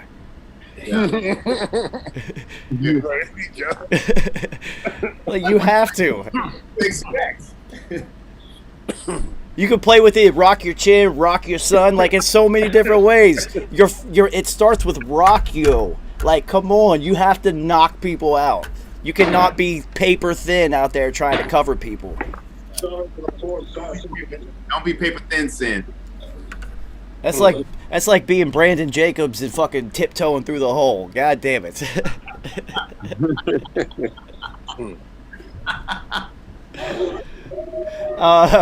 Hilarious. So Seattle at Indy. Indy's defense is incredible. Seattle, we don't even know what they have outside of Russ. Quiddy Pay. Not a lot of people have really said his name. This guy, Quiddy Pay, is going to be a monster for them. Well, we talked about that at draft day because of how stacked their defense is. He's going to have opportunities because he's a rookie, one-on-ones all day. You're going to have to prove to me that you can beat me because we know these guys can. Oh, and he's going to show you. Yeah. I'll show you. He's going to get at least 8.5 sacks this season. Watch. But I don't know, man. I'm going with Seattle on this one, man. I think Seattle will edge it out. That's because you're a homer and that's your B squad sometimes. At home, Indianapolis is at home, and I just don't. And they still haven't signed Dwayne Brown for what? Have they? Have they signed the left tackle Dwayne Brown? No, not yet. Not yet. Not yet. All right, so a game that I definitely will be watching on my second screen because I'm definitely going to watch, Arizona and Tennessee and Pittsburgh and Buffalo at the same time. It's going to be tough to like. It's Justin Herbert time again. All season long, I'm on it. Los Angeles at the Washington Red Wolves. Okay. That's a good one. That's going to be a good one. Yeah, see? We're going to speak it into existence. It's a good game, so especially that defense. That defense is like it's offense versus defense. Yeah, that's what it's gonna be. It's in Washington though, so that's a long way to travel from LA, but who cares? Yeah, Fitzpatrick just got to manage the game, and that's the problem. Sometimes he get carried away, and he will throw those picks. Yeah, so it really becomes, is it going to be Fitzmagic, or is he going to have one of those 3-pick games? Yeah. But also, what's the front four looking like for the Chargers? Because if they're not that stout, then, Chase Young and them boys is getting after him. Sweat and Chase Young are getting busy. It's running back is busy. If the Chargers front four isn't really, I mean, outside of Bosa, what I'm saying? So the way I look at it is if Fitzmagic has turnovers, if you give Herbert enough opportunities, he's going to do something. Yeah. Yeah, it's all about Fitzmagic. And also, we got a new coaching staff in LA that's not going to blow end of game decisions theoretically. So, and also, Landon Collins still can't cover. So you got Mike Williams, and you still got Keenan Allen, and then they got another receiver out there too. Keenan Allen has to be the most underrated football player in the league right now. Yeah, and has been for a few years. For years. He's actually strung together a couple of healthy seasons, so good on him, and I'm happy for him because he had like 2-3 seasons in a row with ACL situations. Well, now everybody sees what he's actually capable of, and he's actually unstoppable. His route running is immaculate. It's stupid, and his hands tickle. And that beard, woo! Yo, because he got the beard that sticks through his chin strap. It cracks me up when he. Got the chin strap beard, no doubt. But nah, he's fully showing what he's capable of, and it's funny because every defense knows he's the number one, and they can't stop him. Yeah. He's like, you know who he reminds me of? It's Anquan Bolden, but not as physical. Yeah, not as physical. No receiver is as physical as Anquan Bolden was. He'll give you 10 to 13 catches a game. Easy. Yeah, there's only one receiver who's going to break his jaw and still make the catch and then come back and play like the next week. Not just his jaw, his face. Jim Leonard broke his face. And then he said, you know what? That was a good hit. Thank you, may I have another? He still caught the ball. Still caught the ball. Still touchdown. And he still played like 2 weeks later. Like, nah, I'm good. Ridiculous. Oh, plate face.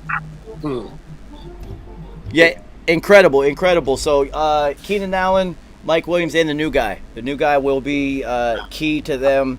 And like you said, the front four against Washington's front seven, essentially. What are you going to do? Chase Young and Montez Sweat can do this by themselves. And we all know if you have a front four that can get pressure on their own, they're winning games on their own. They're going to win games just by doing that by themselves. They're gonna have to because they don't really have any linebackers of note. All right, so nice. I have some good news for you. Mm-hmm. The Carolina Panthers have been prognosticated to be the worst team in the NFL this year.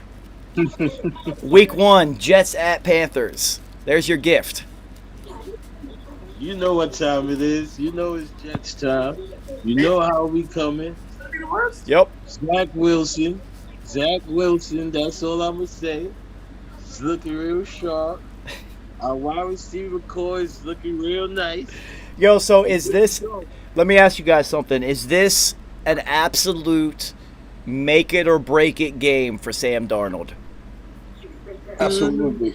Absolutely. Thank you. I knew it was. It is, Kerry. It is. I know you don't want to say it is, but he's not mentally tough enough. He's proven it. I was thinking about it. I know. If he's still seeing ghosts, Sam Donald. oh yeah. If he doesn't have a good game, His career is over. yeah, exactly. You go don't and have a good flame game. out against your old team and they play well against you, it's done for you. Everyone will know that you're broken. Bill Belichick actually broke you. Shoot the ball, you fucking midget. Yo, he just Muggsy Bogues them.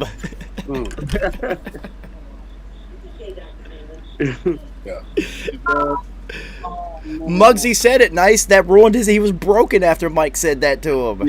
Yeah. The like I said, man. Oh, hilarious. We heard it. He said, I'm seeing ghosts. I knew it. I said it nice. I said it. You didn't want to believe me because he was on your squad. I told you he's done. He's done. Now every NFL defense knows it. He's done. Yo, the Jets ruined his career. Thanks, guys. Too, because they actually have some good weapons on offense in Carolina, and they got some good players on defense too. So no, they have. It's all on Sam Darnold and how he plays. Well, apparently they'd be like, man, can we get Teddy B back? Yo, apparently the ESPN computer has no faith in Sam Darnold. Man, that's sad. I mean, because when you really look at the matchup, it's a lot of mismatches. You know, it's a lot of mismatches when they match up with each other. That's why I said from the gate, Carolina do have some talent on their team. This is not a lot of mismatches. This is a terrible team versus a terrible team. Well, I listen.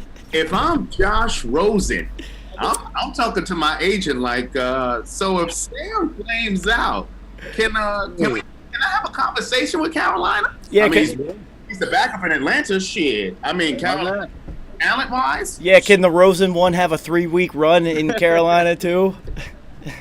I'll see. I sure would.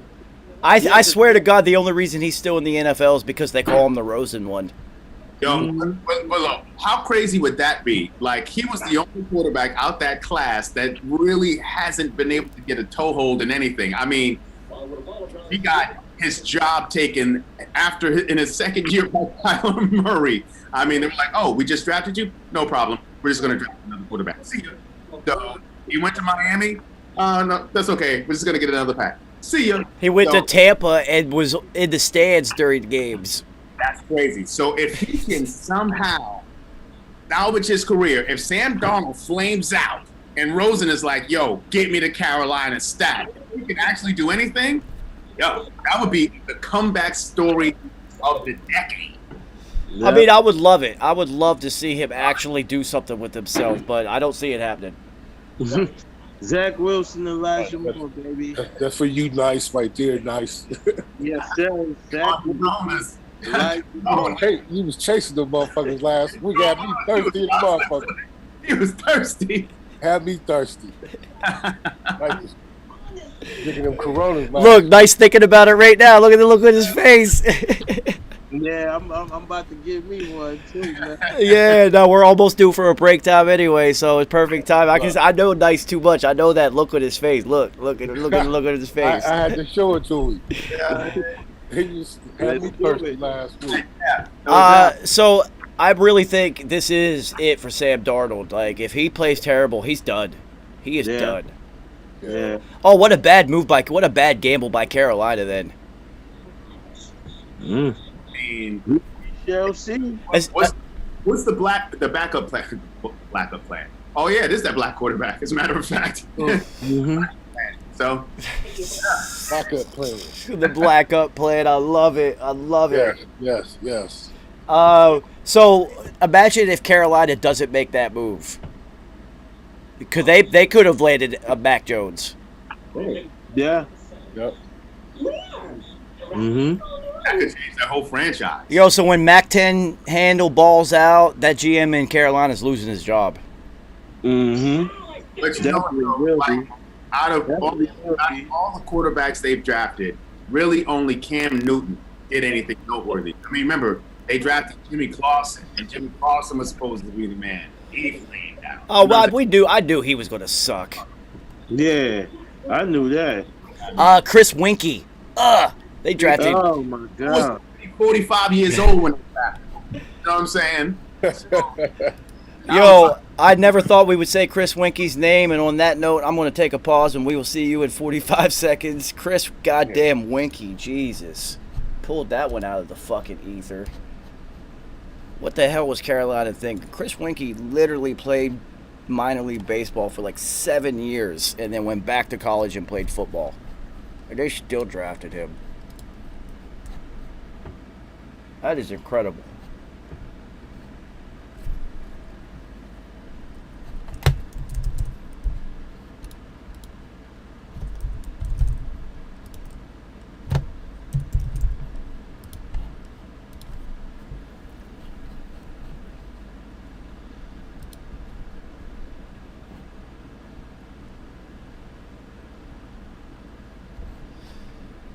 Oh, man. Motherfucking football is back.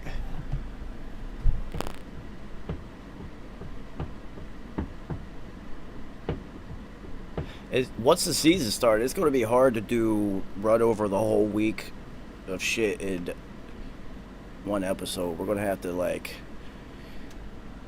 punctuate things.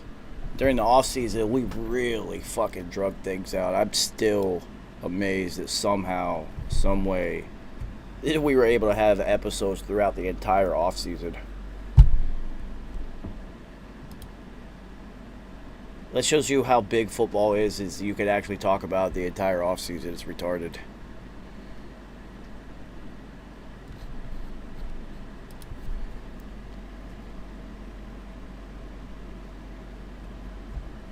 Yo, is there any other sport that you talk about it the entire off-season? They try to do it with baseball, but boring. Yeah, there's not. They try to, but not real. I mean, they tried to with basketball, but Rachel Nichols got the boot. Now they got Richard Jefferson doing it, and I think they're trying to change the whole format and just create another NBA show. Well, with the whole like even with the NBA draft, it's only 2 rounds, and no one cares. We don't even know who most of these players are. Yeah. Like half of them are European players that we have never heard of, unless you're a basketball fan. Right. You know, so they just can't. It doesn't have. Not like football. No, not because even college football doesn't have like that off-season chatter so much. Like who had the best draft or best recruiting class, and that's about it. That's about it, because they don't know these players yet. They shut out. I mean, you got to be a football head. You know what I mean? That's what I'm saying. So the NFL is like the off-season's like you're really engaged in it. It's just really like exciting because you want to know where players going to go, who's going to be signed, because you're attached. Well, we've all grew up playing Madden in career mode and going through the off seasons. Dynasty mode, you know what I'm saying? And thinking when that shit came out, how fucking dope it was, drafting players that didn't even really exist. Yo, how crazy is it though? You see, you rooted for your favorite players, now you're rooting for their sons. Come on now. You know, so you really in dynasty mode. If you know what I'm saying, you make it long enough, you really in dynasty mode. Yeah, all that white hair right here already says volumes about that. All right, so Jacksonville at Houston, absolute dumpster fire. This could be the worst game of the year in the NFL. I mean, it could be nice. I mean, yeah, that's a damn shit show. Nice. This could be the worst game of the year. There's high school games that are going to be more physical and better executed. Especially in Texas and Florida. Yeah, it's a shame, too, because both those states have crazy high school football teams. You know what I'm saying? And their professional teams are sorry as hell. That's because you got owners that probably just played high school football and was the backup quarterback that now are rich and they're living out their football fantasies. I don't know what McNair in Houston is doing. Like, I have no idea what's happening out there. Put him on the same team because he don't know either. Come on, nice. Houston just signed Danny Amendola too. Nice. They did? Their GM was their team chaplain. Did you hear what I just said? He told the truth. He told the truth. Oh, that's the truth? Yeah. Oh, yeah. Truth. Oh, I thought you was joking. No. That's real shit. Jack Easterby used to be their team chaplain. He's their fucking GM now, dude. Yeah. Now you see why it's so bad. Yo, they become the Clippers of the Donald Sterling era. Yeah. Yeah, it's an absolute horror show down there right now. Yo, how does the team chaplain become the GM? I never once looked at our team chaplain in college and thought football. Ever. Wow. Ever. That's crazy. He was a priest, for fuck's sake. Like, And this thing don't even make sense. yo, and nice, it's not like he was like, you know, like went to BYU and played football and is like a Mormon priest or something like that. This is Christian. This guy went to like Jesus College. Like true seminary. Man. Yeah, and it wasn't Notre Dame. He went to like actual theologian college. Yeah. Like with monks and friars and shit wearing robes on campus. This is bad, man. This is bad. Yo, there's one I know about those because there's one of those back home in Ohio. They'll crackers and drinking Welch's Creek. Talk about This is bad. yeah, horrible scenario, horrible. Like, and they open up with Jacksonville. Like this is. You got yo Roger Harper. The Jacksonville players are not happy with Urban Meyer. They said he has turned Jacksonville into Florida University. Yes, of course he have. Yo, they literally said that it feels like they're back in college again. Wow. What was they gonna That's what expect? he does. He's one of those college coaches who's not going to be able to, conform to dealing with grown ass men because he's like the top dog all the time. Yes. You gotta earn that shit. You can't Bill Parcells of the hoodie. You can't do that. Coming from college, can't do that. Yeah, that's not going to work. That does not work in the NFL. It does not work. The only college to NFL coaching that works is those coaches who were kind of like on that path the whole time, and college was just a stop. That's it. Urban Meyer is a college football coach like Nick Saban. Right. That's a college football But- coach. I don't understand. What did they expect from him? Pete Carroll. He's a college football coach. They wanted Pete Carroll. Carroll, that's all I'm saying. He's got What Pete Carroll did. Pete Carroll college coach mindset, and that's all he's ever done, Step into that arena, it ain't, shit. He ain't a player's coach, not in the pros, but maybe in college, not in the pros. Could you imagine being like an 8-year NFL vet and he comes in and your first practice is like a college practice? Look at him and be like, what? What? Yeah. That's just terrible, man. That overall, everything about that is just terrible. Every move he made has been terrible. Be like, yo, I drove a Lamborghini truck here. Like, I'm not doing this. An absolute dumpster fire that game, man. I can't believe it. I want to know, they can't have it. It can't be televised anywhere, but I don't think it's going to sell out. It's got to be blacked out. They can't show this to anybody. Nah, they're gonna do it because of Trevor Lawrence, man. Trevor Lawrence. They're gonna have to find a way to get that on TV because Why are they going to show Trevor Lawrence playing with a team that's worse than his college team? because of that hair. It's him, the hype. You know what I'm saying? He got shampoo sponsors to satisfy. Yeah, he's a golden boy. He does have very nice hair. I'll give him that. Yeah. He's the golden boy. He got nice hair, posture. He's Already throwing got the rid grind. of so they got to show the golden boy now. He got 2 first names. Yeah. Yeah. They didn't even tell you he's really the fourth. Yeah. 100%. You know what I'm saying? He's definitely wearing an ascot when he's not on the field. Straight up. He's gonna have a line of them. Watch. Straight for marketing. Y'all just gave his first ad right there. You know what I'm saying? This is for marketing purposes. Oh yeah. He just got to come up with a TL like pattern that he could put on it. It's over. Charles Woodson will buy a crate of them. Hell yeah. So the first game at 4:30 is a good one, and I think everyone's going to watch this one. Cleveland at Kansas City. Oh my goodness! Oh, that's the game of the week. So this is such a game of such magnitude. It matters who wins, but we also know it doesn't really matter who wins. This is kind of like we're kind of seeing what Cleveland really is, and also what Kansas City's answer is to that Super Bowl blowout. Yeah. So and we expect both of them to be in the playoffs. So it's going to be interesting because they're both. I mean, of course you want to win. But if you play extremely well and it's a last-second field goal and it's just like you ran out of time, and you're Cleveland or Kansas City, I don't think you can come away like devastated, like fuck. Yeah, as long as it's not a blowout. You come away with it the same way Georgia Clemson. That's how you be like, all right. Yeah. As long as it's, I feel that. as long as it's not a blowout, this is going to be a game though.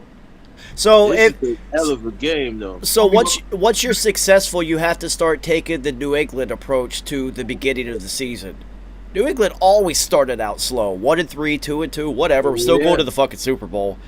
Yeah. So Kansas City has to be at that point now. So I think if Kansas City loses, it would be less impactful to them because the only thing that's going to happen to them is they're not going to go undefeated now. Now they can not think about that and just Kansas City really have. You're Kansas City. It's just testing the waters at this point.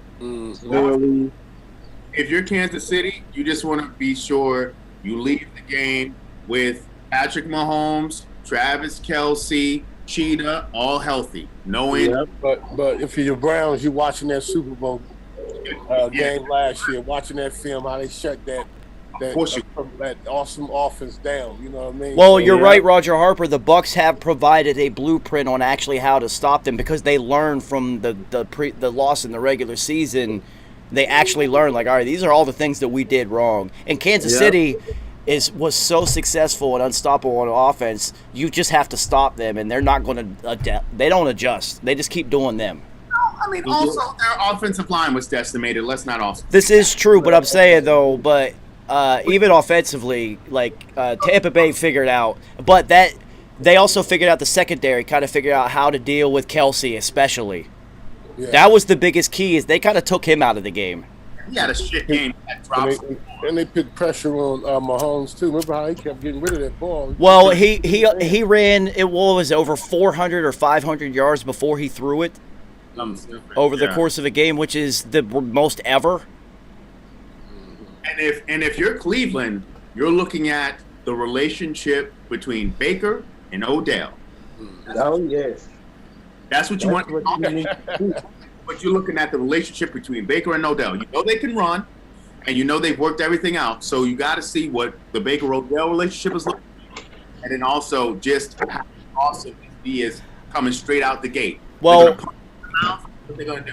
Kerry, what I want to see with an offense that is that loaded and can literally do anything is, can their coaching staff preach to them all season that each game we're going to take the New England approach. Each game is its own thing, and we're going to emphasize whatever is needed to win. We might run for 300 yards this game. The next game we might throw for 400. Odell, you might have 4 touchdowns in one game and not see another one for 3 weeks. And he's been saying the right things. Everybody's been saying he's going to say the right shit in the offseason. Oh, I forgot. R.I.P. to David Patton. Speaking of Patriots football. Yes, R.I.P. Patton. Started with the G's. Three Super Bowl rings with the Patriots, and was the continuation of Troy Brown, literally. Only 47. Yeah, and I found it was motorcycle. Motorcycle wreck. Yeah. That's good. Yep. He's a pastor. I mean, shit. If he would have went to Houston, he could have been a GM. Yeah. I'm on fire tonight, Kerry. I told you I was hyped about tonight's episode. Oh man. Yeah, R.I.P. though. R.I.P. Yeah, no, extremely crucial piece of the Patriots' first 3 Super Bowl runs because he did a lot of everything.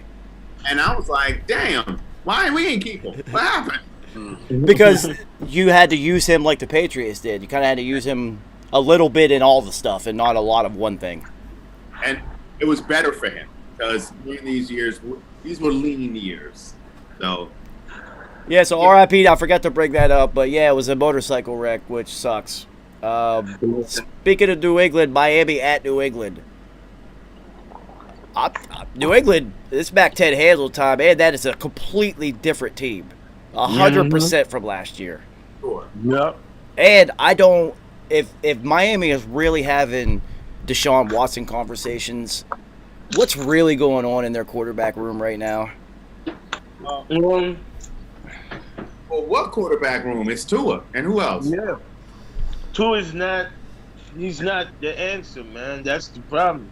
Tua is really accurate for like 15, 20 yards, but going further than that, well, his well, he better be able to throw the damn deep ball. They got Waddell. They got Will Fuller. So no, Will Fuller's out for 4 games.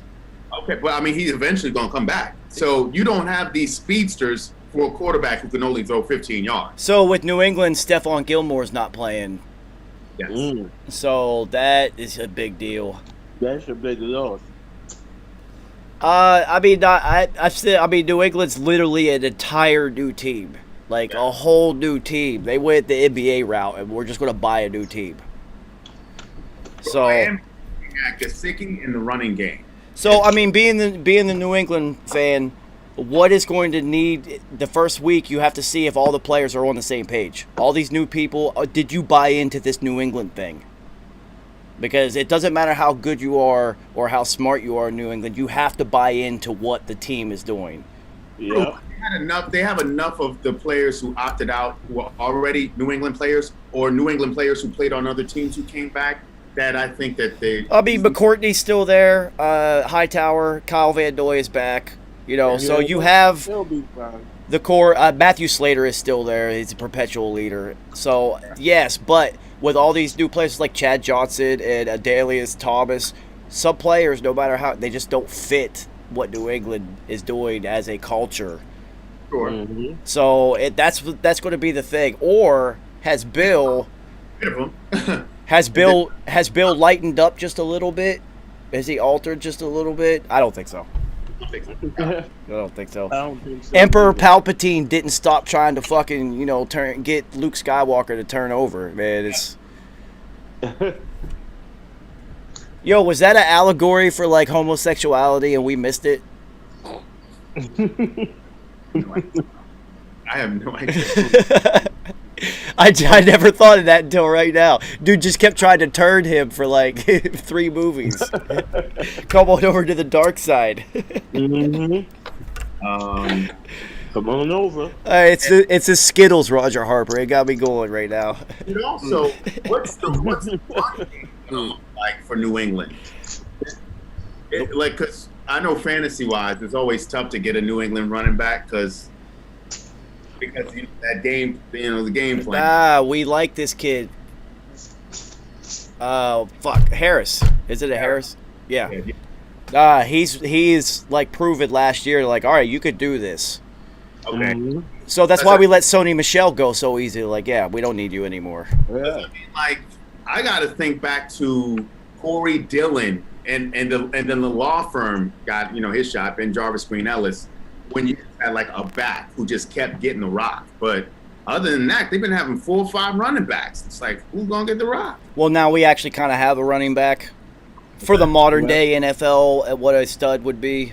But also that kid Ramon out of Oklahoma, Ramon, I forget his last name. Yeah, that's. He's the next coming to LeGarrette Blount. Well, see, that's why they let Sony Michel go. They were like, this kid right here is way better than you. Yeah. Yeah. So they have Harris to do first and second, and then they got this kid who is a thumper. And they'll always have a third down running back who gets busy. It doesn't matter. It'd be interesting. Of course, it's New England. I'm tuned into that game on the B screen because I have to see if Belichick can get everybody on the same page. There's so many moving parts, so many new pieces, like so many, including players who took a season off. Yep. Mac-10 handle, baby. It's Mac-10 handle. I sit alone in my bedroom, staring at candles, nice, high on drugs, watching Mac-10 handle get busy. Nice. We're gonna have to do a whole remix. It's gonna be hilarious. I'm gonna be unrelenting until he plays terrible. Green Bay at New Orleans. Aaron Rodgers back. New Orleans, it's crab legs time. Crab leg season. Listen, say what you want. I got crab legs as my backup QB. And he's going to put up big numbers. What are you talking about? We may look at a 6-stat season out of crab legs. I'm not even kidding. And without Michael Thomas. Well, so the thing that I'm going to be looking for is that Callaway kid. Yep, Callaway is an absolute monster. Yo, he got speed, he got hands. And the most important thing, the quarterback will throw it to him. He sure will. He sure will. Crab legs, baby. Yes, sir. Yeah, they got, yo, he's got to love being in New Orleans, man. He don't even have to steal crawfish or crab legs. They'll just give them to him down there. There we go. Anyway. Right there. Dude, crab legs. I'm talking about crab legs and pepper. Yo, nice. I didn't know you and Jameis was cool. Yeah, that's my guy. That's your guy. Yo, Kelvin Benjamin there with you too right now, eating crab legs, getting fat. Oh man, that dude. Yo, see, so that's my theory. That's who Jameis was stealing crab legs for, was Kelvin Benjamin. He was trying to keep him happy, yo. It's crazy. But so the key with the Saints, what is their secondary looking like? Because I know they were signing DBs because they had to let everybody go. Yeah, their defense is going to have to step up again. Davenport really has to step up now that Trey Hendrickson is gone. So Davenport. Don't they have a stud middle linebacker now? Yeah. They got a Demario Davis. Yeah, Demario Davis, baby. But still, Davenport has to step up. A jet product, No, that's what I thought. They upgraded there. They still got Cam Jordan. Their defense is still going to be dope, right? The secondary's still a little iffy to see what these new corners looking like. Yeah. Can you stop Green Bay with Aaron Rodgers? Yeah. Probably not. Probably not Aaron Rodgers. Bakhtiari's hurt. Yeah, but so the key question is, and this is coming from somebody who rode Devontae Adams to a lot of fantasy victories last season. Who the fuck in New Orleans is going to stop that guy? Oh, nobody. That's my whole point. Like, literally, he is unstoppable against the best players in the NFL. But that's not going to help. No, what? Isn't Lattimore still there? Yeah, that's not going to help either. That's not going to help. Yeah. No one can stop Adams, man. No, not with Aaron Rodgers. They're so on the same page, it's impossible. And I would really be interested to see. I mean, I know Randall Cobb is back, but Amari Rodgers has to take that Randall Cobb. And I think once Amari Rodgers starts getting some snaps, we're gonna really Rodgers. Oh yeah, he's an absolute monster. Fall in love with that kid. Yo, so Kerry, does Green Bay play the Rams this year? Oh, I don't know. Because Jalen Ramsey and Devontae Adams would be awful entertaining. Ooh, very entertaining. If there's one corner in the NFL who can actually do something with him, he's the only one. Yep. That would be dope. Yeah, that would be dope. Devontae's footwork is so good, though, and then Jalen's so good at the line. It's like the perfect matchup. Mm-hmm. Yeah, but also we got to see what Green Bay's defense is looking like. I mean, I know they got you have Jair Alexander. Well, I mean, if you're in Green Bay, the only thing that they say is we have Aaron Rodgers. That's it. So, I mean, I know they picked up some cats through the draft. We'll see. I mean, so this is 2 years in a row for Green Bay to the NFC Championship game. And then last year, it wasn't like it was a heartbreaking loss. They just got thumped. Tampa Bay was, by the end of the season, was infinitely better than them. But there were questionable decisions. Like Tom Brady, remember, threw like 2 damn picks in a row. Yeah. So and you have Aaron Rodgers at the 8-yard line, and you don't let him go 4 downs. That's ridiculous. Yeah, things like that. It's just like, all right, you have Aaron Rodgers, but do the coach not trust anyone else? Like, yeah, we got that guy, but are they going to make the play too? Besides Devontae. Listen, I let Aaron rock. Aaron, you're going to get 4 downs, period. I don't give a shit. Yep. Well, I mean, so Aaron Rodgers is on like the Tom Brady, Peyton Manning level where you don't want to disappoint him as his teammate. You're going to make the catch because you don't want to be the guy that fucks it up for that guy. Yep. I mean, think about it. That's why Hoodie had TB12 go for it on their 30-yard line because he didn't want to see Peyton again. How you want to see TB12 again? And the field was flipped because you could have scored a touchdown. Yeah, that was a very questionable decision. And also, if I'm Aaron Rodgers, you're goddamn Aaron Rodgers. Even if the coach says no, the players are going to listen to you. We're going for it. Shut up and call the play. What you gonna do? Fire me? You're not going to fire him, and he will eat it in the post-game conference if it doesn't work. Yeah, I made the call. We have to go for it there. What are you talking about? Also, exactly. The league. And what? I'm the fucking MVP. Are you kidding me? Nothing else to talk about. They literally gave me a trophy as the best player in the league this year, you idiot, Matt LaFleur. Nothing less to talk about. That's it. I'll be interested to see what A. Dillon does this season. I will, but so one other question about the Aaron Rodgers thing. I really can't think of like other like that level of quarterbacks that wouldn't say, nah, we're going for it. Like, that really bothers me about him. Yeah, because you know Peyton wouldn't have came out. Tom, Peyton, John Elway, Dan Marino, any of them. Even Drew Brees is going to look at Sean Payton and be like, are you kidding me? Right, yeah. Exactly. You know Phillip Rivers ain't coming out. That's what I'm saying. You'll be like, Dag Nabbit, give me this Mickey Ficky ball. Ben Roethlisberger would try to stay out there, but Mike Tomlin would just thug him out. Like, no, we are making the wrong decision in kicking this field goal. Mike Tomlin's gonna say, I got the juice. Yeah. And then Mike Tomlin will have an epic press conference where he owns up to all of it and it's all his responsibility. Every time. I love it though. I love it. Every time. All right, I just want to say, that was all on me. Ben wanted to stay out there, but I said nah because I saw a different situation. I mean, it's all about accountability here, and it starts at the top, so it's on me that Ben took his dick out in the club. That starts with me. It ends with me. Yeah. Yo, that's why you know that it was actually Mike Tomlin's Brazzers account that Big Ben was using. It's the only way. That's the only way you keep him out the club. All right, Ben, you can use my password, homie. Just like. Yeah, you're right. There's a lot of quarterbacks that have been like, nah. Matthew Stafford, like any. Especially with Matt LaFleur. What was this? This is second year, third year? We were like, nah. No, it was the second year. I'm like, nah, I ain't coming out. You bugging? That's what I'm saying. You know, if Aaron Rodgers says we're going for it, the team is like, yeah, oh, yes, we're going for it. The team's not going to look at Matt LaFleur and be like, well, coach said we got to go over there now. Right. You know? No way.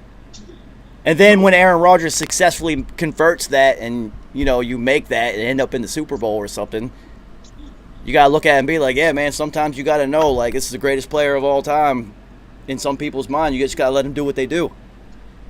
Yeah. Tom Brady would tell Bill Belichick, no, we're going for it. And Belichick would listen. Like, Kerry, that's always going to bother me about him. That's like a small glimpse into his, like, leadership.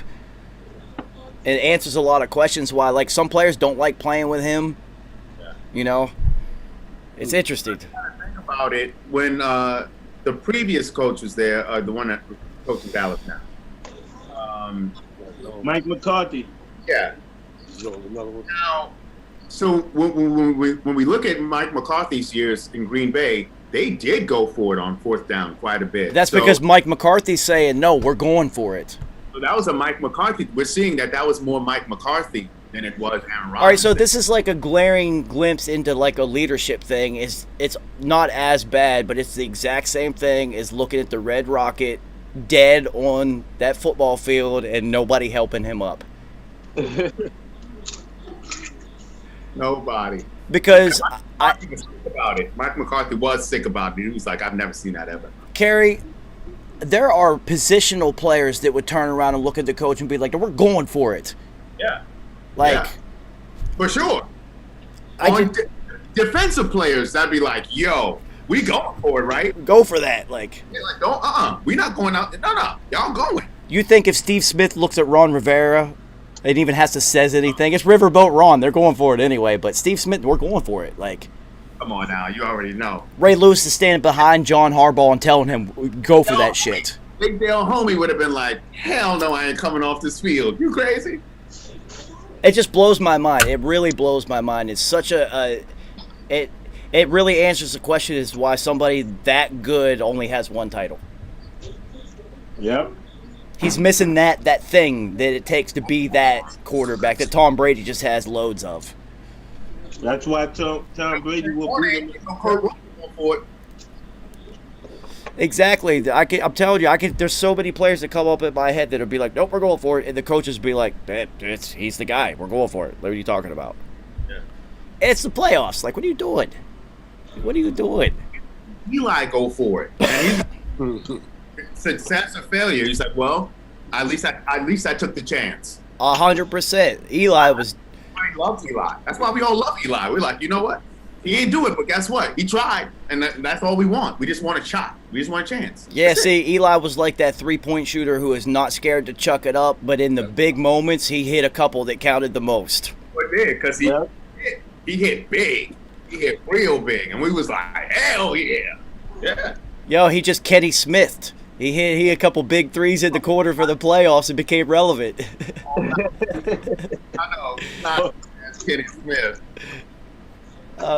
Yo, you remember when Kenny Smith was in the dunk contest? What the fuck were they thinking?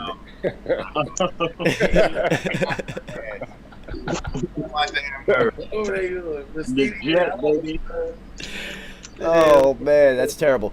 So Denver at the G-Men. I know you're going to be paying attention to that one. I will. So Joe Judge is playing this hoodie bullshit right now. Don't know if Saquon is going to play or not. That's annoying. I mean, you know what? With this team, it always comes down to Danny Dum Dum. Until he shows me something different, he's going to be Danny Dum Dum. So we go as he goes. Von Miller back. Has Jonathan Simmons. Von Miller's back. Bradley Chubb is back. They got the rookie corner. Patrick Surtain the second. Bradley Chubb just got brought up on some charges or something. I just saw that. Try to put his Chubb on somebody he wasn't supposed to? I don't know. It was something with something with a traffic stop. I just saw it. I didn't really read it. So I mean, they didn't say he's not going to be available for Week 1. I mean, the thing that we're resting our hats on right now is our defense. And so, what I could say, Teddy Ballgame, his relationship with Cortland Sutton, I don't know if it's all the way worked out yet. So we might be able to, take advantage of that. Our front four, and so, I mean, this rookie, Devontae something for Denver, supposedly the truth. I've seen him in college a couple times. Nice. If we can control the run game, we have a shot to win this. And Danny Dum Dum has to make plays. Well, it's going to be good to see if Jerry Jeudy gets rid of the rookie drops. Yeah. And because that happens for rookies, they have some. It happens. I feel like Jerry Jeudy's going to have a really good sophomore season. The kid who I'm worried about is KJ Hamler. That kid. Yep. I'm worried about KJ Hamler. He could have like a sneaky good game and like be a game breaker. So yeah, I'm gonna be watching that kid. But it's gonna be a game. I mean, it's all on fucking Daniel Jones. And honestly, this is it's not a make it or break it game. This is a make it or break it year as a starting quarterback for him. That's for sure. Yeah, absolutely. Yeah, yeah.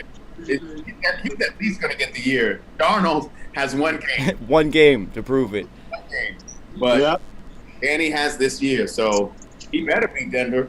All right, so Chicago at Los Angeles. That's defense on defense. And this is exactly why the Red Rocket is starting week 1 and not Justin Fields, because they don't want to throw him out against that. Right. Yep. Oh, yeah. And Makes sense. Stafford's been looking great. You got us. You know what? Another spot for Latavius Murray could be there, because you really trust in Sony Michel? That would work. So if the Red Rocket, when Aaron Donald knocks him out and he's laying face first at SoFi Stadium, does anybody on the Bears help him up? Yeah. Yes. Yeah. They built different. Yeah. They built It'd be hilarious if nobody does, and the Rams players have to resort to helping him up. No. Justin Fields gonna run on the field and help him up, and then help him off. So rock. I got you, homie. I got you. Here you go. All There, right, put your arm around my shoulder. I got you. Come on. Yeah. Everybody applaud. Give him a little round of applause. Give me that damn rock. I mean, he has to know, Dalton has to know that whenever that does eventually happen, it's not really if, it's just when. It's kind of it for him. You're not a starting quarterback anymore, dude. Listen, he's had a great and unlikely run out of TCU, so I applaud that man. If he could accept being a backup quarterback, he would be an excellent backup quarterback for a long time if he wanted to. Absolutely. He can have still a 20-year career. Yes. Easily. And that's a successful quarterback on a very bad franchise who's been for a long time. So he's like, he'd be an incredible backup. He has to accept that role, though. I think he will. I think he's sharper than, I mean, I know we clown him because of his skills, skill set right now, but yeah, I think he will. All right, Monday Night Football. There's only one this year. They went back to one game instead of the doubleheader. So Baltimore at Vegas. So first game in the Death Star with a crowd. Yeah. I wonder what band is, like, what act is playing. It's got to be like Tiesto or something. The Weeknd's probably singing before the show. Oh no! What a terrible halftime show. That was just. I didn't know what shit I was watching. That was just so bad. Yeah. It was like he was in the damn House of Mirrors. I didn't know what the fuck are we looking at? Yeah. Well, you know how I feel. They should have stopped the halftime show after Prince and never did it again. So they could just play that one each year, and I'd be just fine. Hey, Kira and J-Lo. All right, I get it. Listen, man. Listen. Don't disrespect Bruno Mars like that. Bruno Mars bodied the halftime show, so that you know it. He was extremely high. He bodied himself, but yeah, I hear you. No, it's a real shit. Like that was an excellent halftime show. I was like, oh, this guy really killed it. This is.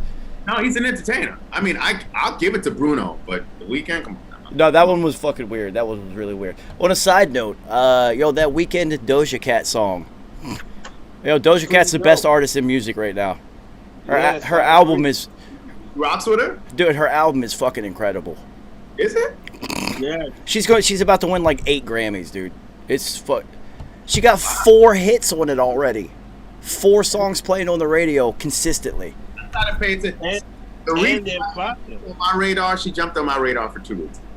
Because she had that beef with Nas. But come on now, you trying to take shots at a god? Come on now, man. Like, chill out, bro. You got to give me some hits. That's why I was like, you can't. So if you say she got some hits, now I got to pay attention. I'll go check it out. I mean, still. You know me. I think everyone's terrible. Right. She's next. She's about to be like. She's already there. Like Rihanna's kind of like retiring and doing fashion, so she's going to fill that void. And I know she performed at the AVNs So I was like, Oh shit. I was like, how serious can I take you, girl? Well, now she's hosting the MTV Awards this year, and she got 4 hit records right now. So they're already placing her out. Like, yeah, no, she's next. To the radio, I don't listen to that. So you have to tell me. So okay, you got to let me know which joints. I've been playing a lot of golf lately because it's fall, and that means driving to the golf course. So I've heard Hot 97. Okay. Back and forth, and it's Doja Cat over and over and over, and they're all hot. You're trying to make her the next Nicki.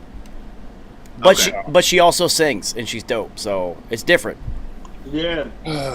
Female Drake. She's a different type of artist. She's dope. Yeah, female Drake is all she raps and sings about is sex and fucking. So. Which is why she hosted the ABS. So that makes a lot of sense. No, she's killed it right now. Seriously, dude, you gotta check it out. That song with her in The Weeknd is retarded. It's so dope. Super dope. It's so good, dude. I was just like, whoa, she's got a mega smash on her hands now. Yeah, that song is ridiculous. Yeah. I listened to Drake's joint. I was like, okay, got some joints on there. All right, so I'm going to shut this one down, and when we come back in 45 seconds, we are literally going to predict awards and division winners and things of this nature. It's going to be hilarious. All right. We're going into overtime. Seriously, y'all. I consider myself the staunchest of musical critics. It is extremely difficult to impress me. Her album is fucking dope, man.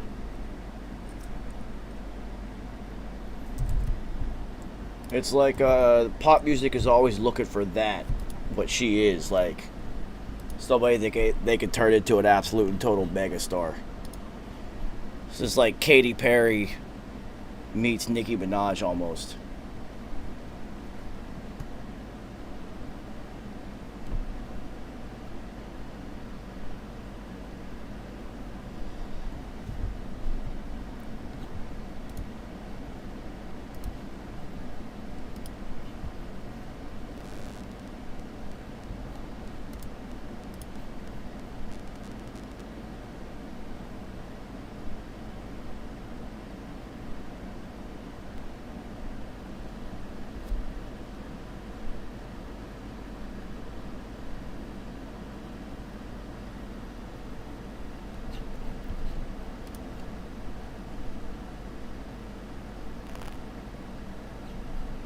They call him Quick Draw Carry. Bang. But yeah, now I was listening to that Drake joint and Kanye. I just need to hear. I couldn't make it through Kanye's album. It's too long. It's too long and repetitive. Kanye's off, and I was like, okay, I'm done. But Drake, he had some joints on there, and definitely had some beats. So I was like, okay, all right. Yeah, I mean, I usually only listen to what I'm working on, but like I said, been just driving to the golf course and back, and it's like I hear them, and listen, I know if it's going to be. It's the second I heard that song, I was like, this is absolutely going to be a mega hit. This is fucking. This is so dope, and it's got The Weeknd on it, for fuck's sake. That's worldwide appeal. Well, that is true, but Drake was smart. What he did is he went to, especially the cities he rocked in. He did joints in Houston, artists from Memphis. Obviously, he had Jay-Z on there. You know what I'm saying? Like, he was like picking and plucking. And well, I can promise you that I will not check Drake's album out, so I'll take your word for it. I mean, I get it. I understand that, and normally I would be that way, but I gotta be honest.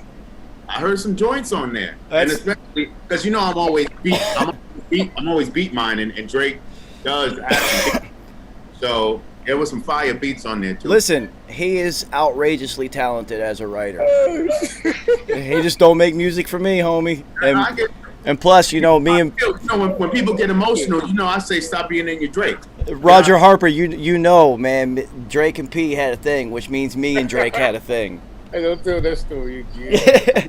I didn't know they had a thing. You had a whole world tripping. Yeah, man. All right, so why not? So I'll make it quick. So we go to Drake was performing at Flash Factory.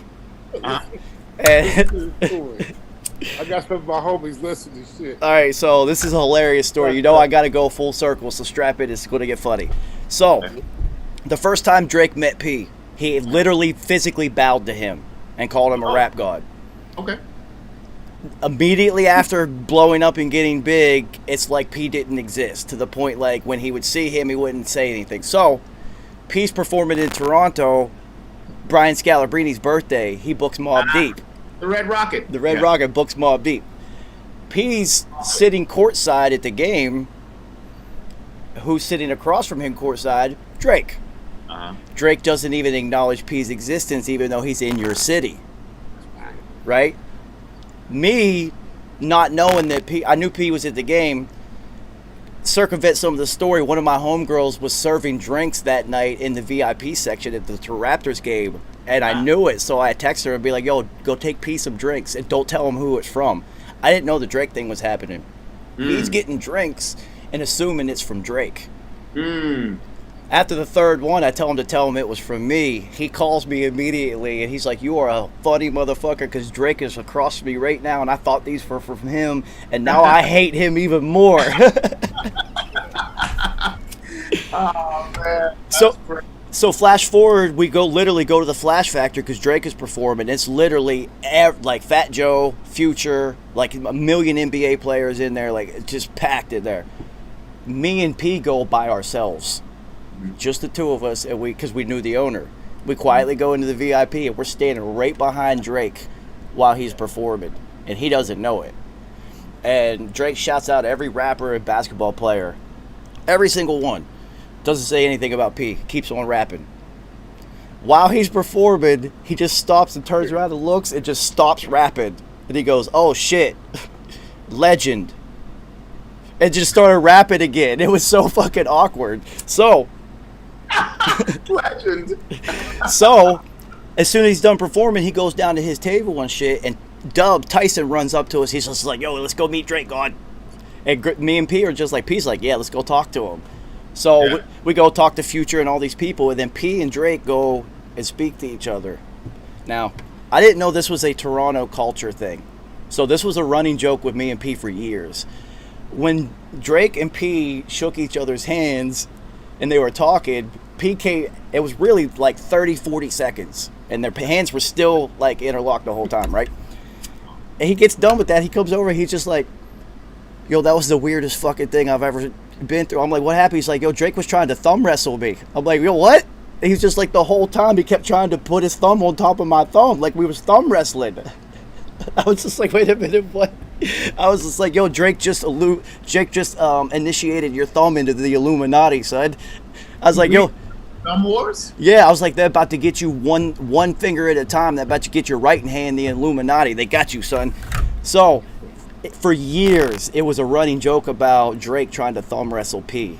And P was just like, "Yo, I wasn't going to let him thumb wrestle me, son." I was just like, "Yo, I wish I could have seen that happen, and it would have been so funny."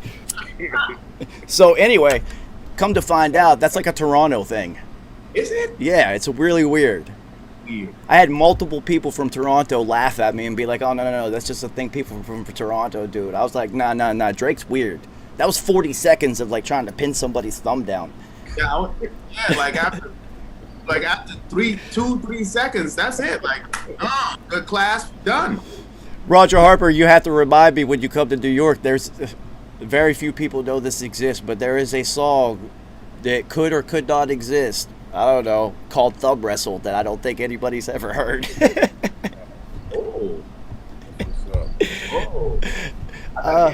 Absolutely hilarious. That story, I'll never forget that shit, son. It was the funniest shit ever. Oh, and Drake's dad had his own table with like 30 fucking 19 to 22-year-olds. It was insane.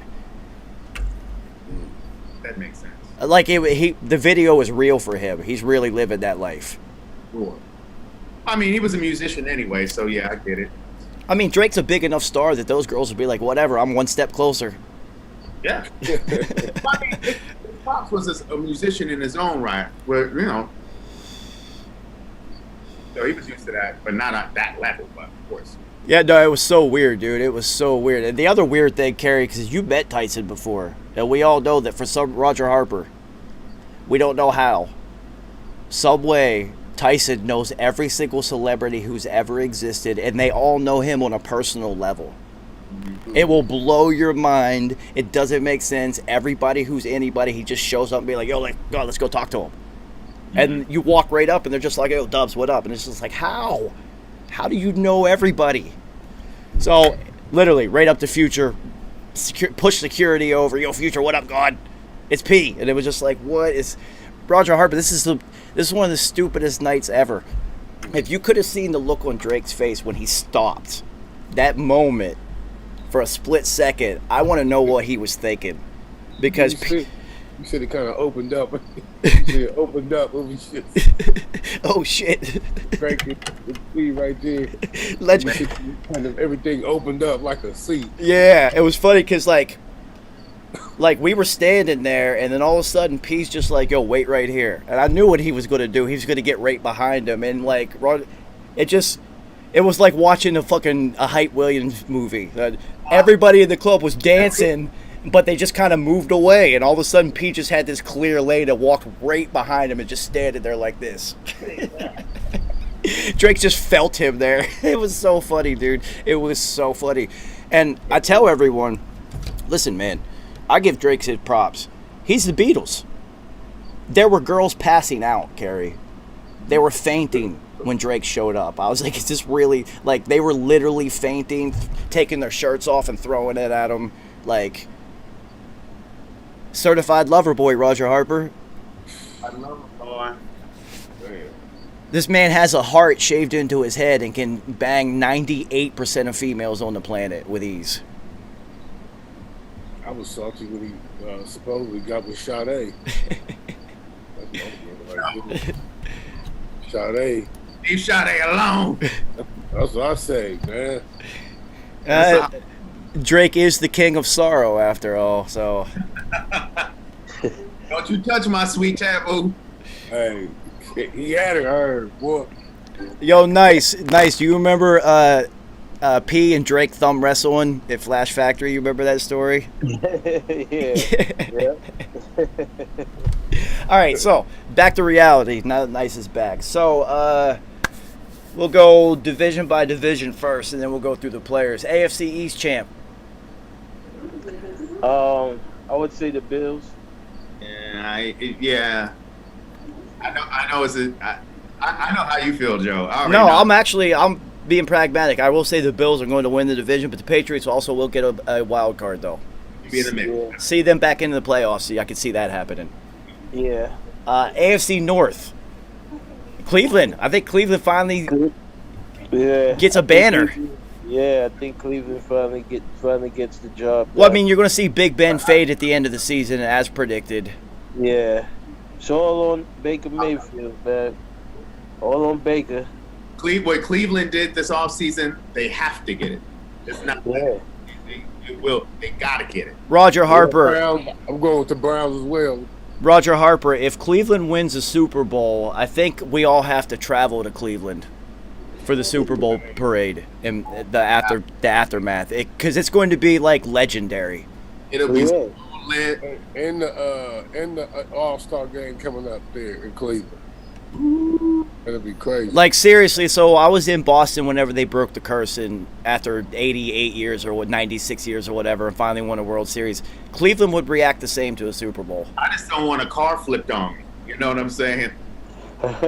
Like, there will be elderly Browns fans that will die because they know they can finally let go. Yeah. You will see their souls ascending to heaven. Yeah. Off to the dog pound, and they go, hey, all dogs go to heaven, right? Yep. No, it'll be awesome. Cleveland is finally having Cleveland relevant. This hasn't happened. The first question is everybody's going to ask is, where's Jim Brown? Is Jim all right? Yeah. That's Jim. That's the last time they were relevant. Bernie Kosar had a 2-year run or something, but like, really, as like a powerhouse, it was black and white TV era. Like, get out of here with that. Yeah. Incredible. That was a whole different Cleveland team. Cleveland left and came back already, and they still suck. You're going to see everybody. Webster Slaughter, Ernest Biner. Everybody going to show up. You know what I'm saying? Brian Sight. Yes. Yo, Tim Couch will come out. Yeah. Tim Couch will come out. Hey, yo, Peyton Hillis will. Oh man, Peyton Hillis. Peyton Hillis. That curse. Oh shit. I'll say AFC South. That's Tennessee. Tennessee got to take that. I mean, Yeah, that's- Indianapolis. If Carson Wentz is playing at Carson Wentz level, that's a whole different story. Right. Yeah. Yeah, just what you have to bank on Carson Wentz going back to that MVP type level. We haven't seen Carson do that in the last 3 seasons. I'm not banking on that, and what I am banking on is Tennessee is a bunch of gladiators out there. They are gigantic, and it's going to be fun to watch them just physically abuse people in a league where people aren't physical anymore. They're just going to push them over.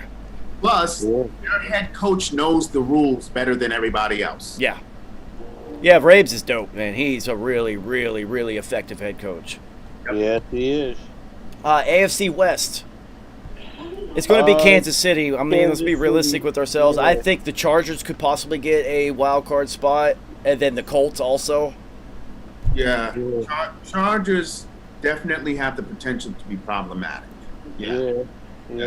But it's Kansas City world over there. I mean, so you look at the AFC, and it's pretty much like definitive. You got like that each division there's a team that's pretty much on paper is like the clear choice is like this is going to be them if everything plays out. The other side of football, it's funny because it doesn't really matter. It's just like, can any of you beat Tampa Bay? Yep. So let's start with the worst division in football. Carrie. Don't you say it. With You know, it's the NFC East. Come on. we're the only division in football where all 4 squads have chips. They're the only division in football where all 4 teams finish under 500 and we're battling for a playoff spot.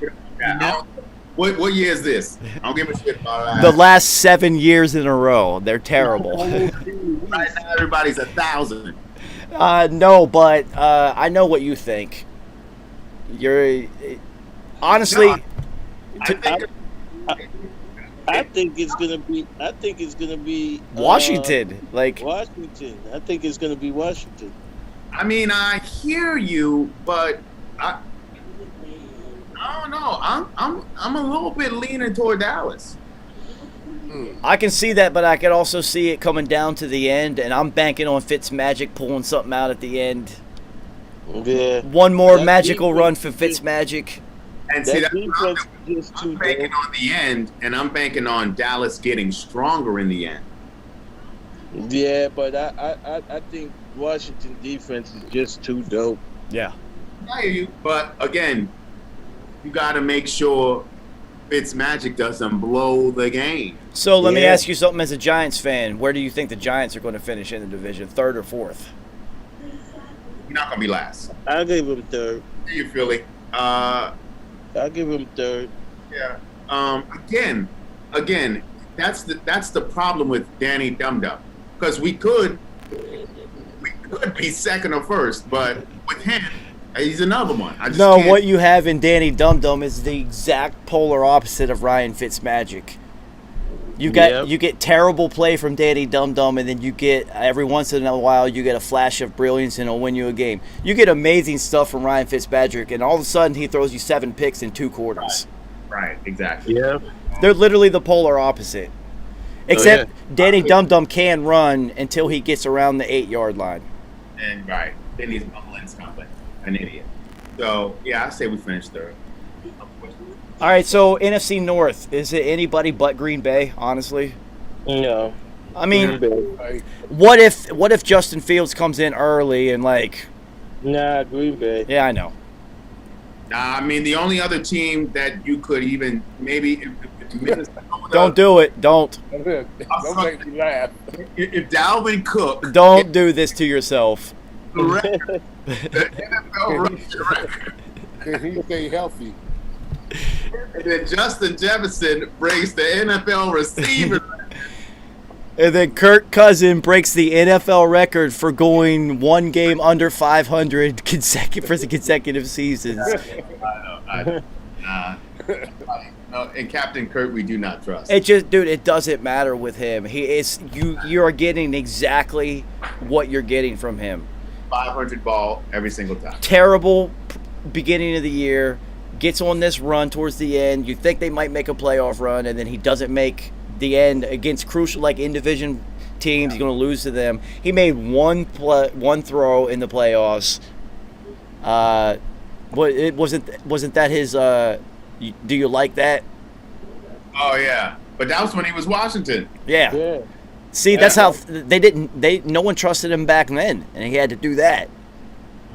They're just giving him 1 year deal after 1 year deal. Yeah. I mean, he's fabulously wealthy. He is. I mean, he's a Hall of Famer. Like, financially, he crushed it. He has got the whitest haircut in football. That is for sure. Nice. He got the, if Dennis the Menace was 32 years old, he got that haircut. Like, it's like, but he is the franchise contract Hall of Famer. Yeah. Because he never gets hurt. It's incredible. So NFC South, Bucks. Are we even having this discussion? Yeah. I expect New Orleans to be a wild card. Yeah, I could see that happen, and then possibly the Bears or the Vikings, honestly, making a wild card spot. Yeah.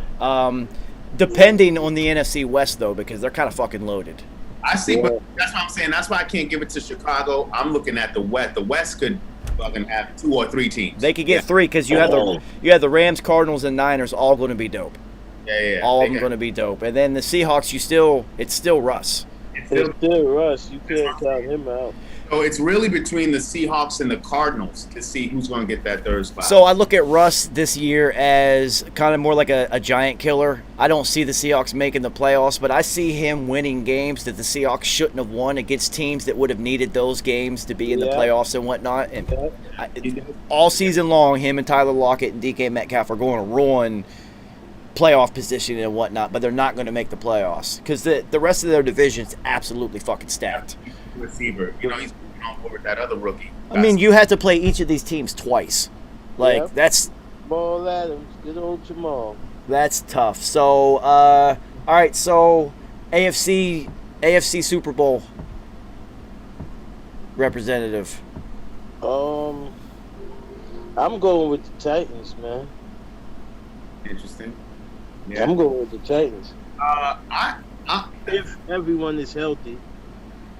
I mean, the strongest team to me, it's hard to get off those Browns, I'll be honest with you. The Browns definitely pushing for. I get KC, but all right, so this is how catastrophic has to happen to the Browns in order. And the only edge that KC really truly has over them right now is experience, which could be the thing. So this is how I look at it. It really depends on where it's played at for the AFC. So say if it's Kansas City and they happen to be on the road, they can win a road game on that level, especially against Cleveland that's never been there. Yep. That's what I'm saying. But if it's in Buffalo, that's a huge advantage for Buffalo. Huge. That's a big. And also, if Kansas City can get it in KC, that's also a huge advantage. That's one of the loudest stadiums in football, and it's fucking freezing in Kansas City in the winter. But see, that's KC, Cleveland, and Bills all used to playing in cold weather, so it's really coming down to that experience factor. Who can get it done on the road? Well, you also have Tennessee is also built to play in any conditions whatsoever. They're built to go anywhere and dominate because of that running game. So you have the outliers, the Colts, who are going to be relevant in the playoffs, but they're the dome team. So if they have to go at anywhere, it's over for them. So you get down to 4 teams basically.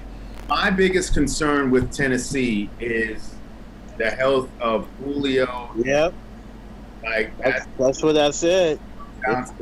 All right, so say if Julio comes back and pulls a Randy Moss and just has 19 fucking touchdowns this year. Completely different now. Now my only concern is, can that defense, can Bud Dupree get any pressure? I mean, they lost Gerald Casey, which is huge, a huge loss.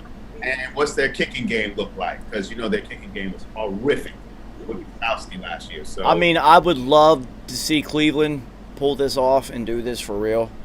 And their roster is so loaded. Realistically, they should. if it was They Cleveland should. Buffalo in the AFC Championship game, let Casey have an off year. Cleveland Buffalo, I would love to see that championship game.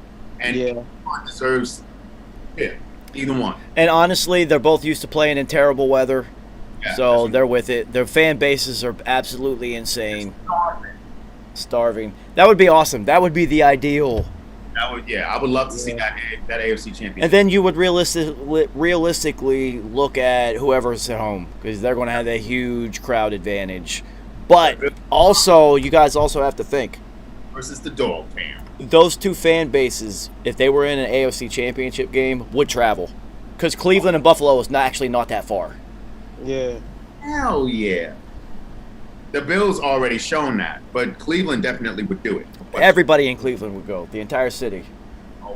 They probably take Lake Erie with them. Come on, we're taking all this shit. Pack it up.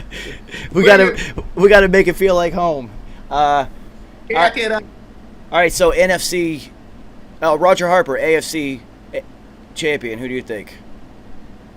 I'll probably go with the Browns, man. They seem the strongest, the best offense and defense all the way around. They got the good running game.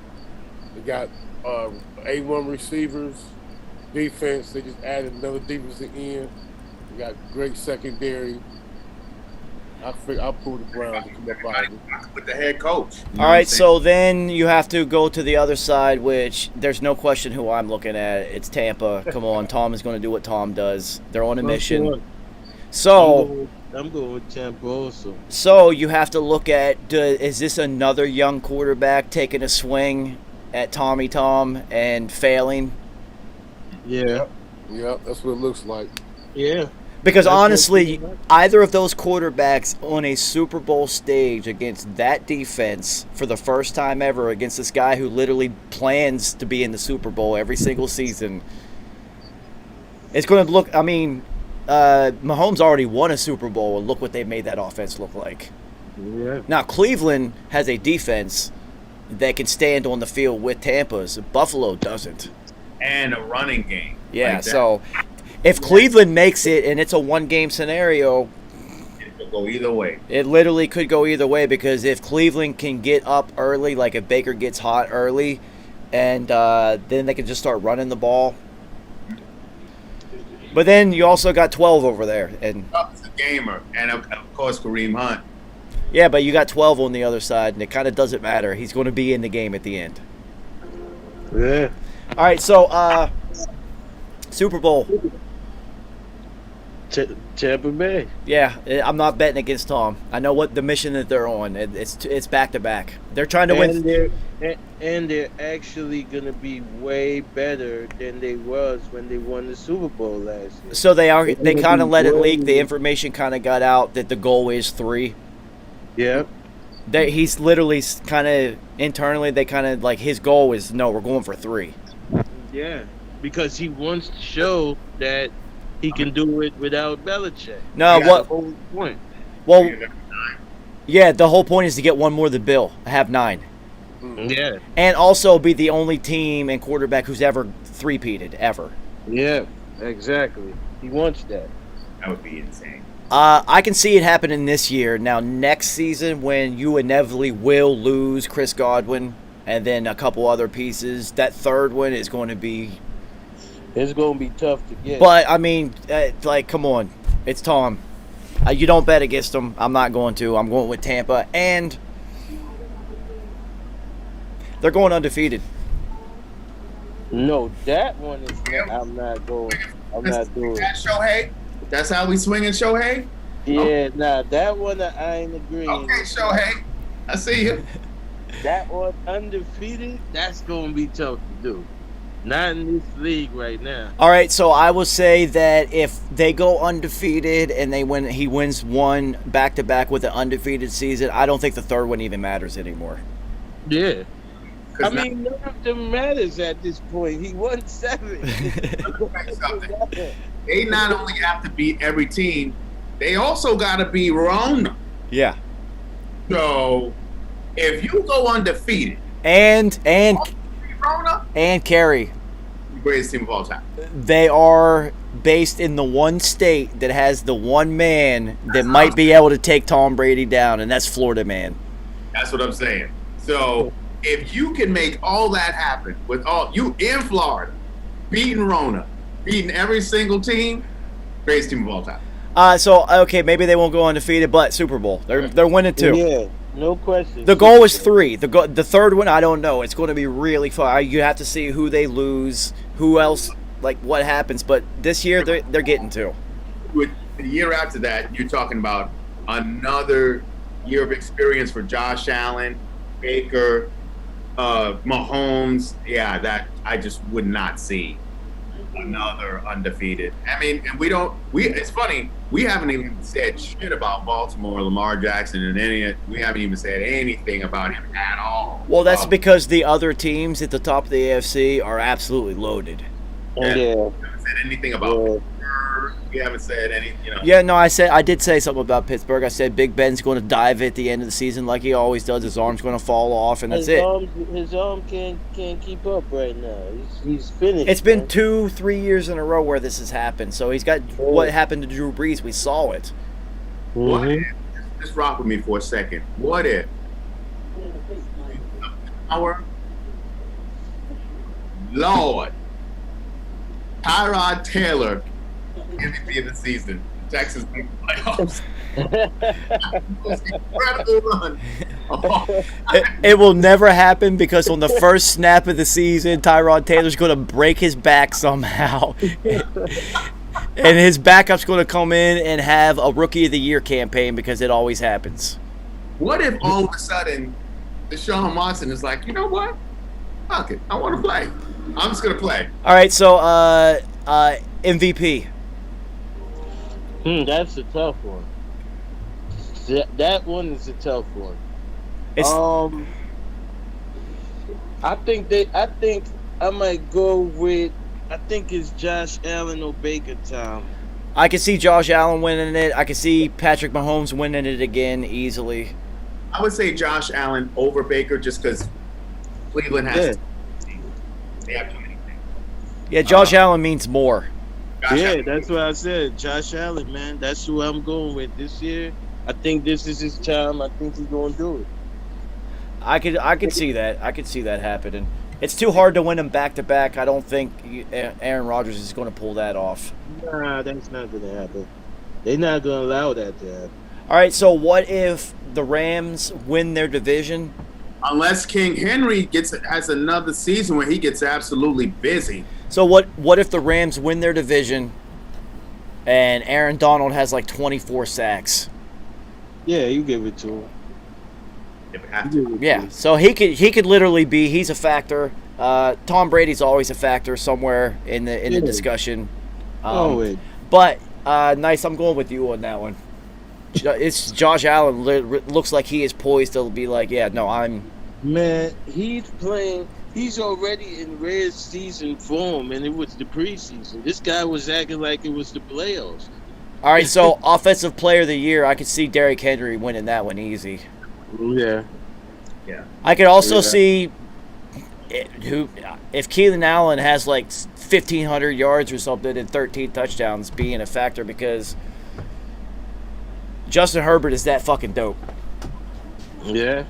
But if top 10 quarterback in the league right now, Devontae Adams has another season like last season, they'll have to give it to him. Yeah, no, they will. They will. But yeah, Derrick Henry, since you're a running back and you're that dominant, it's hard to win MVP, so they usually give you that award. Yeah. With Taylor Lewan back and if they stay healthy, then yeah, I'm going to. All right, that makes sense. Defensive Player of the Year. Aaron Donald. I'm going AD, baby. It's either going to be him or Jalen Ramsey because I could see Jalen Ramsey on the back end of that having like 9 picks this year. 3 of them returned for touchdowns, doing retarded things. unless Devin White, Dark Horse, can come through. I mean, that guy's a monster. Well, it's also you have so many pieces on Tampa. It's kind of like, but he is so pivotal to what's happening in the game. Easily could be in the discussion. It's T.J. Watt, obviously people who have like 20 sacks. Yeah, he's at the height of his powers right now. So. Nick Bosa is literally unstoppable if he's healthy. Yeah. Yeah. I'm going with A Dizzle. I mean, that would be, 4 of them for him if he wins another one. A Dizzle is just unstoppable, man. No, when he's done, it'll be, Reggie White, Lawrence Taylor, Aaron Donald. He's reached that level. Deion Sanders, he's like on Mount Rushmore now. Yeah. I mean, he can't be stopped. They try to double team him, triple team him. He just can't be stopped. This guy is ripped to the core, man. This guy is a different kind of player, man. I don't know what he's taking, whatever he's doing. It's remarkable, man. Nah, he was like that in Pitt. It was the same thing. Literally unstoppable. Taking entire offensive lines by himself, throwing Mountaineers into the crowd. Like, the Giants had a chance to get him, and I wanted the G's to get him, and then we grabbed Odell, and I was like, oh, he's different. I kind of like him too. So he could have easily been a G. So, I mean, I've been following his career, and obviously we see where they've been. Yo, he reminds me of like Patrick Willis. Because they both stepped in on day one and were literally the best player on the field from the day until whenever they leave, the best player on the field easily. Absolutely. Not even close. Yeah. All right, so offensive rookie of the year. Shit. Probably going to be a quarterback. Zach Morris Wilson. I mean, if Mac Jones has the Patriots in playoff contention, I think that's easy. Yeah, I can see that happening. Yeah. I can definitely see that happening. It's either Mac or Zach. Zach Morris Wilson, baby. You guys don't have AC Slater, though. Now we got Elijah Moore. No, you got Screech. You don't have AC. Your roster is trash. No, dude, New England is set up to have... He's literally on a playoff caliber team and just dumped right in. Like, here, you get to be successful. With Belichick and, Mac can handle. You gotta give it to him. So, the one thing with New England, we did lose the offensive line. Dante Scarnecchia finally retired. Oh, yeah. So, you got to remember, there was, like... Super Bowls and playoffs, and then there was kind of 1 year where we just weren't really good. That was the 1 year Dante Scarnecchio retired. They made him come back, and then they won 3 more Super Bowls. So he will literally go down as the best offensive line coach in history. Now he's not there again, so that is a loss that non-football heads, non-Patriots won't understand the magnitude. It's just like, oh shit, we just lost the best at that. Yeah. That's hard to replace because he literally retired. We sucked. Our offensive line was terrible. Tom was getting destroyed. Tom made a phone call, made him come out of retirement. We need more Super Bowls, dude. Mm-hmm. So that's huge. That's huge. I don't know who the offensive line coach is now. Defensive player of the year. Rookie of the year, I mean. I'm going or J.C. Horn. I'm going with Surtain. Micah Parsons. I was thinking about Micah Parsons too, but nah, I'm going with Surtain, man. Surtain shuts people down. The only reason why I'm not going Micah Parsons is because they got this coach. His name is Dan Quinn. Yeah, I know. I know. The only reason I am going with Micah Parsons is from day one when he stepped on a football field at junior high, they knew this kid is different. Oh, no. When he was a freshman in high school, after 1 game, he got D1 offers. This kid is different. Who is this? Yeah, no, he is different. He's in a position, middle linebacker on Dallas's defense, where they're kind of thin in that area with other pieces that are effective, where he's going to have to carry a lot and have a lot of responsibility, you're going to get a lot of numbers. No, I definitely thought about him, but I'm gonna go either Quiddy or JC Horn. Well, I'd say one of these corners has like 5 picks, then they're going to get it. JC Horn, I think, is going to have the better season than Patrick Surtain. I was thinking about it. Nah, I don't think so. Patrick Surtain is dope, man. He's good. Surtain is a straight shot. Watch what JC Horn does. You'll see. JC Horn ain't. JC Horn is nice. He's nice too. But Yeah. Surtain, I know. people down. One last thing in the sports world that we can laugh about because you guys are going back like Skip and Stephen A. Did you see Stephen A. and Michael Irvin? Oh no, recently? Yeah, no. So Michael Irvin does like Monday and Tuesday, and then they bring Tim Tebow in for another day and another day, and then it's different people. Yo, Michael Irvin and him, hilarious. No, they just sit there and just yell at each other. They literally just, and it's funny because it's like you're on the corner. It's not like you're watching a sports show. You're literally on the block listening to idiots yell about sports at each other. Probably got to put it on mute. I gotta watch it, man, because Steve is never wrong. He's never wrong, but neither is Michael Irvin. Michael Irvin, so they got a good one right there. That's a good one. Dude, it's hilarious. It was so funny. I'm just like, dude, I feel like I'm right at the bodega right now. They won't shut up. Both of them won't stop talking. It's not going to last because Stephen A. don't like to get shown out. It's not going to last because Michael Irvin will slap the shit out of Stephen A. if he says the wrong thing to him. And that's what's going to happen. Like I said, Stephen A. don't like to get shown out. And see, that was the difference between Stephen A. and Skip. Skip knows how to work with people. Yeah. That's why Skip and Shannon Sharp were fucking immaculate. That team is dope. Yeah. Yo, so I'm gonna set up the FanDuel thing so we can do our game picks on there. That way we have a season-long thing, and I'll also set up the fantasy room because we got 2 days until kickoff, gentlemen, and we will be in touch. Yeah, sure. Hey. Tom Brady. Football season is here, and I could not be more excited. I need to eat and hang out with the wolf.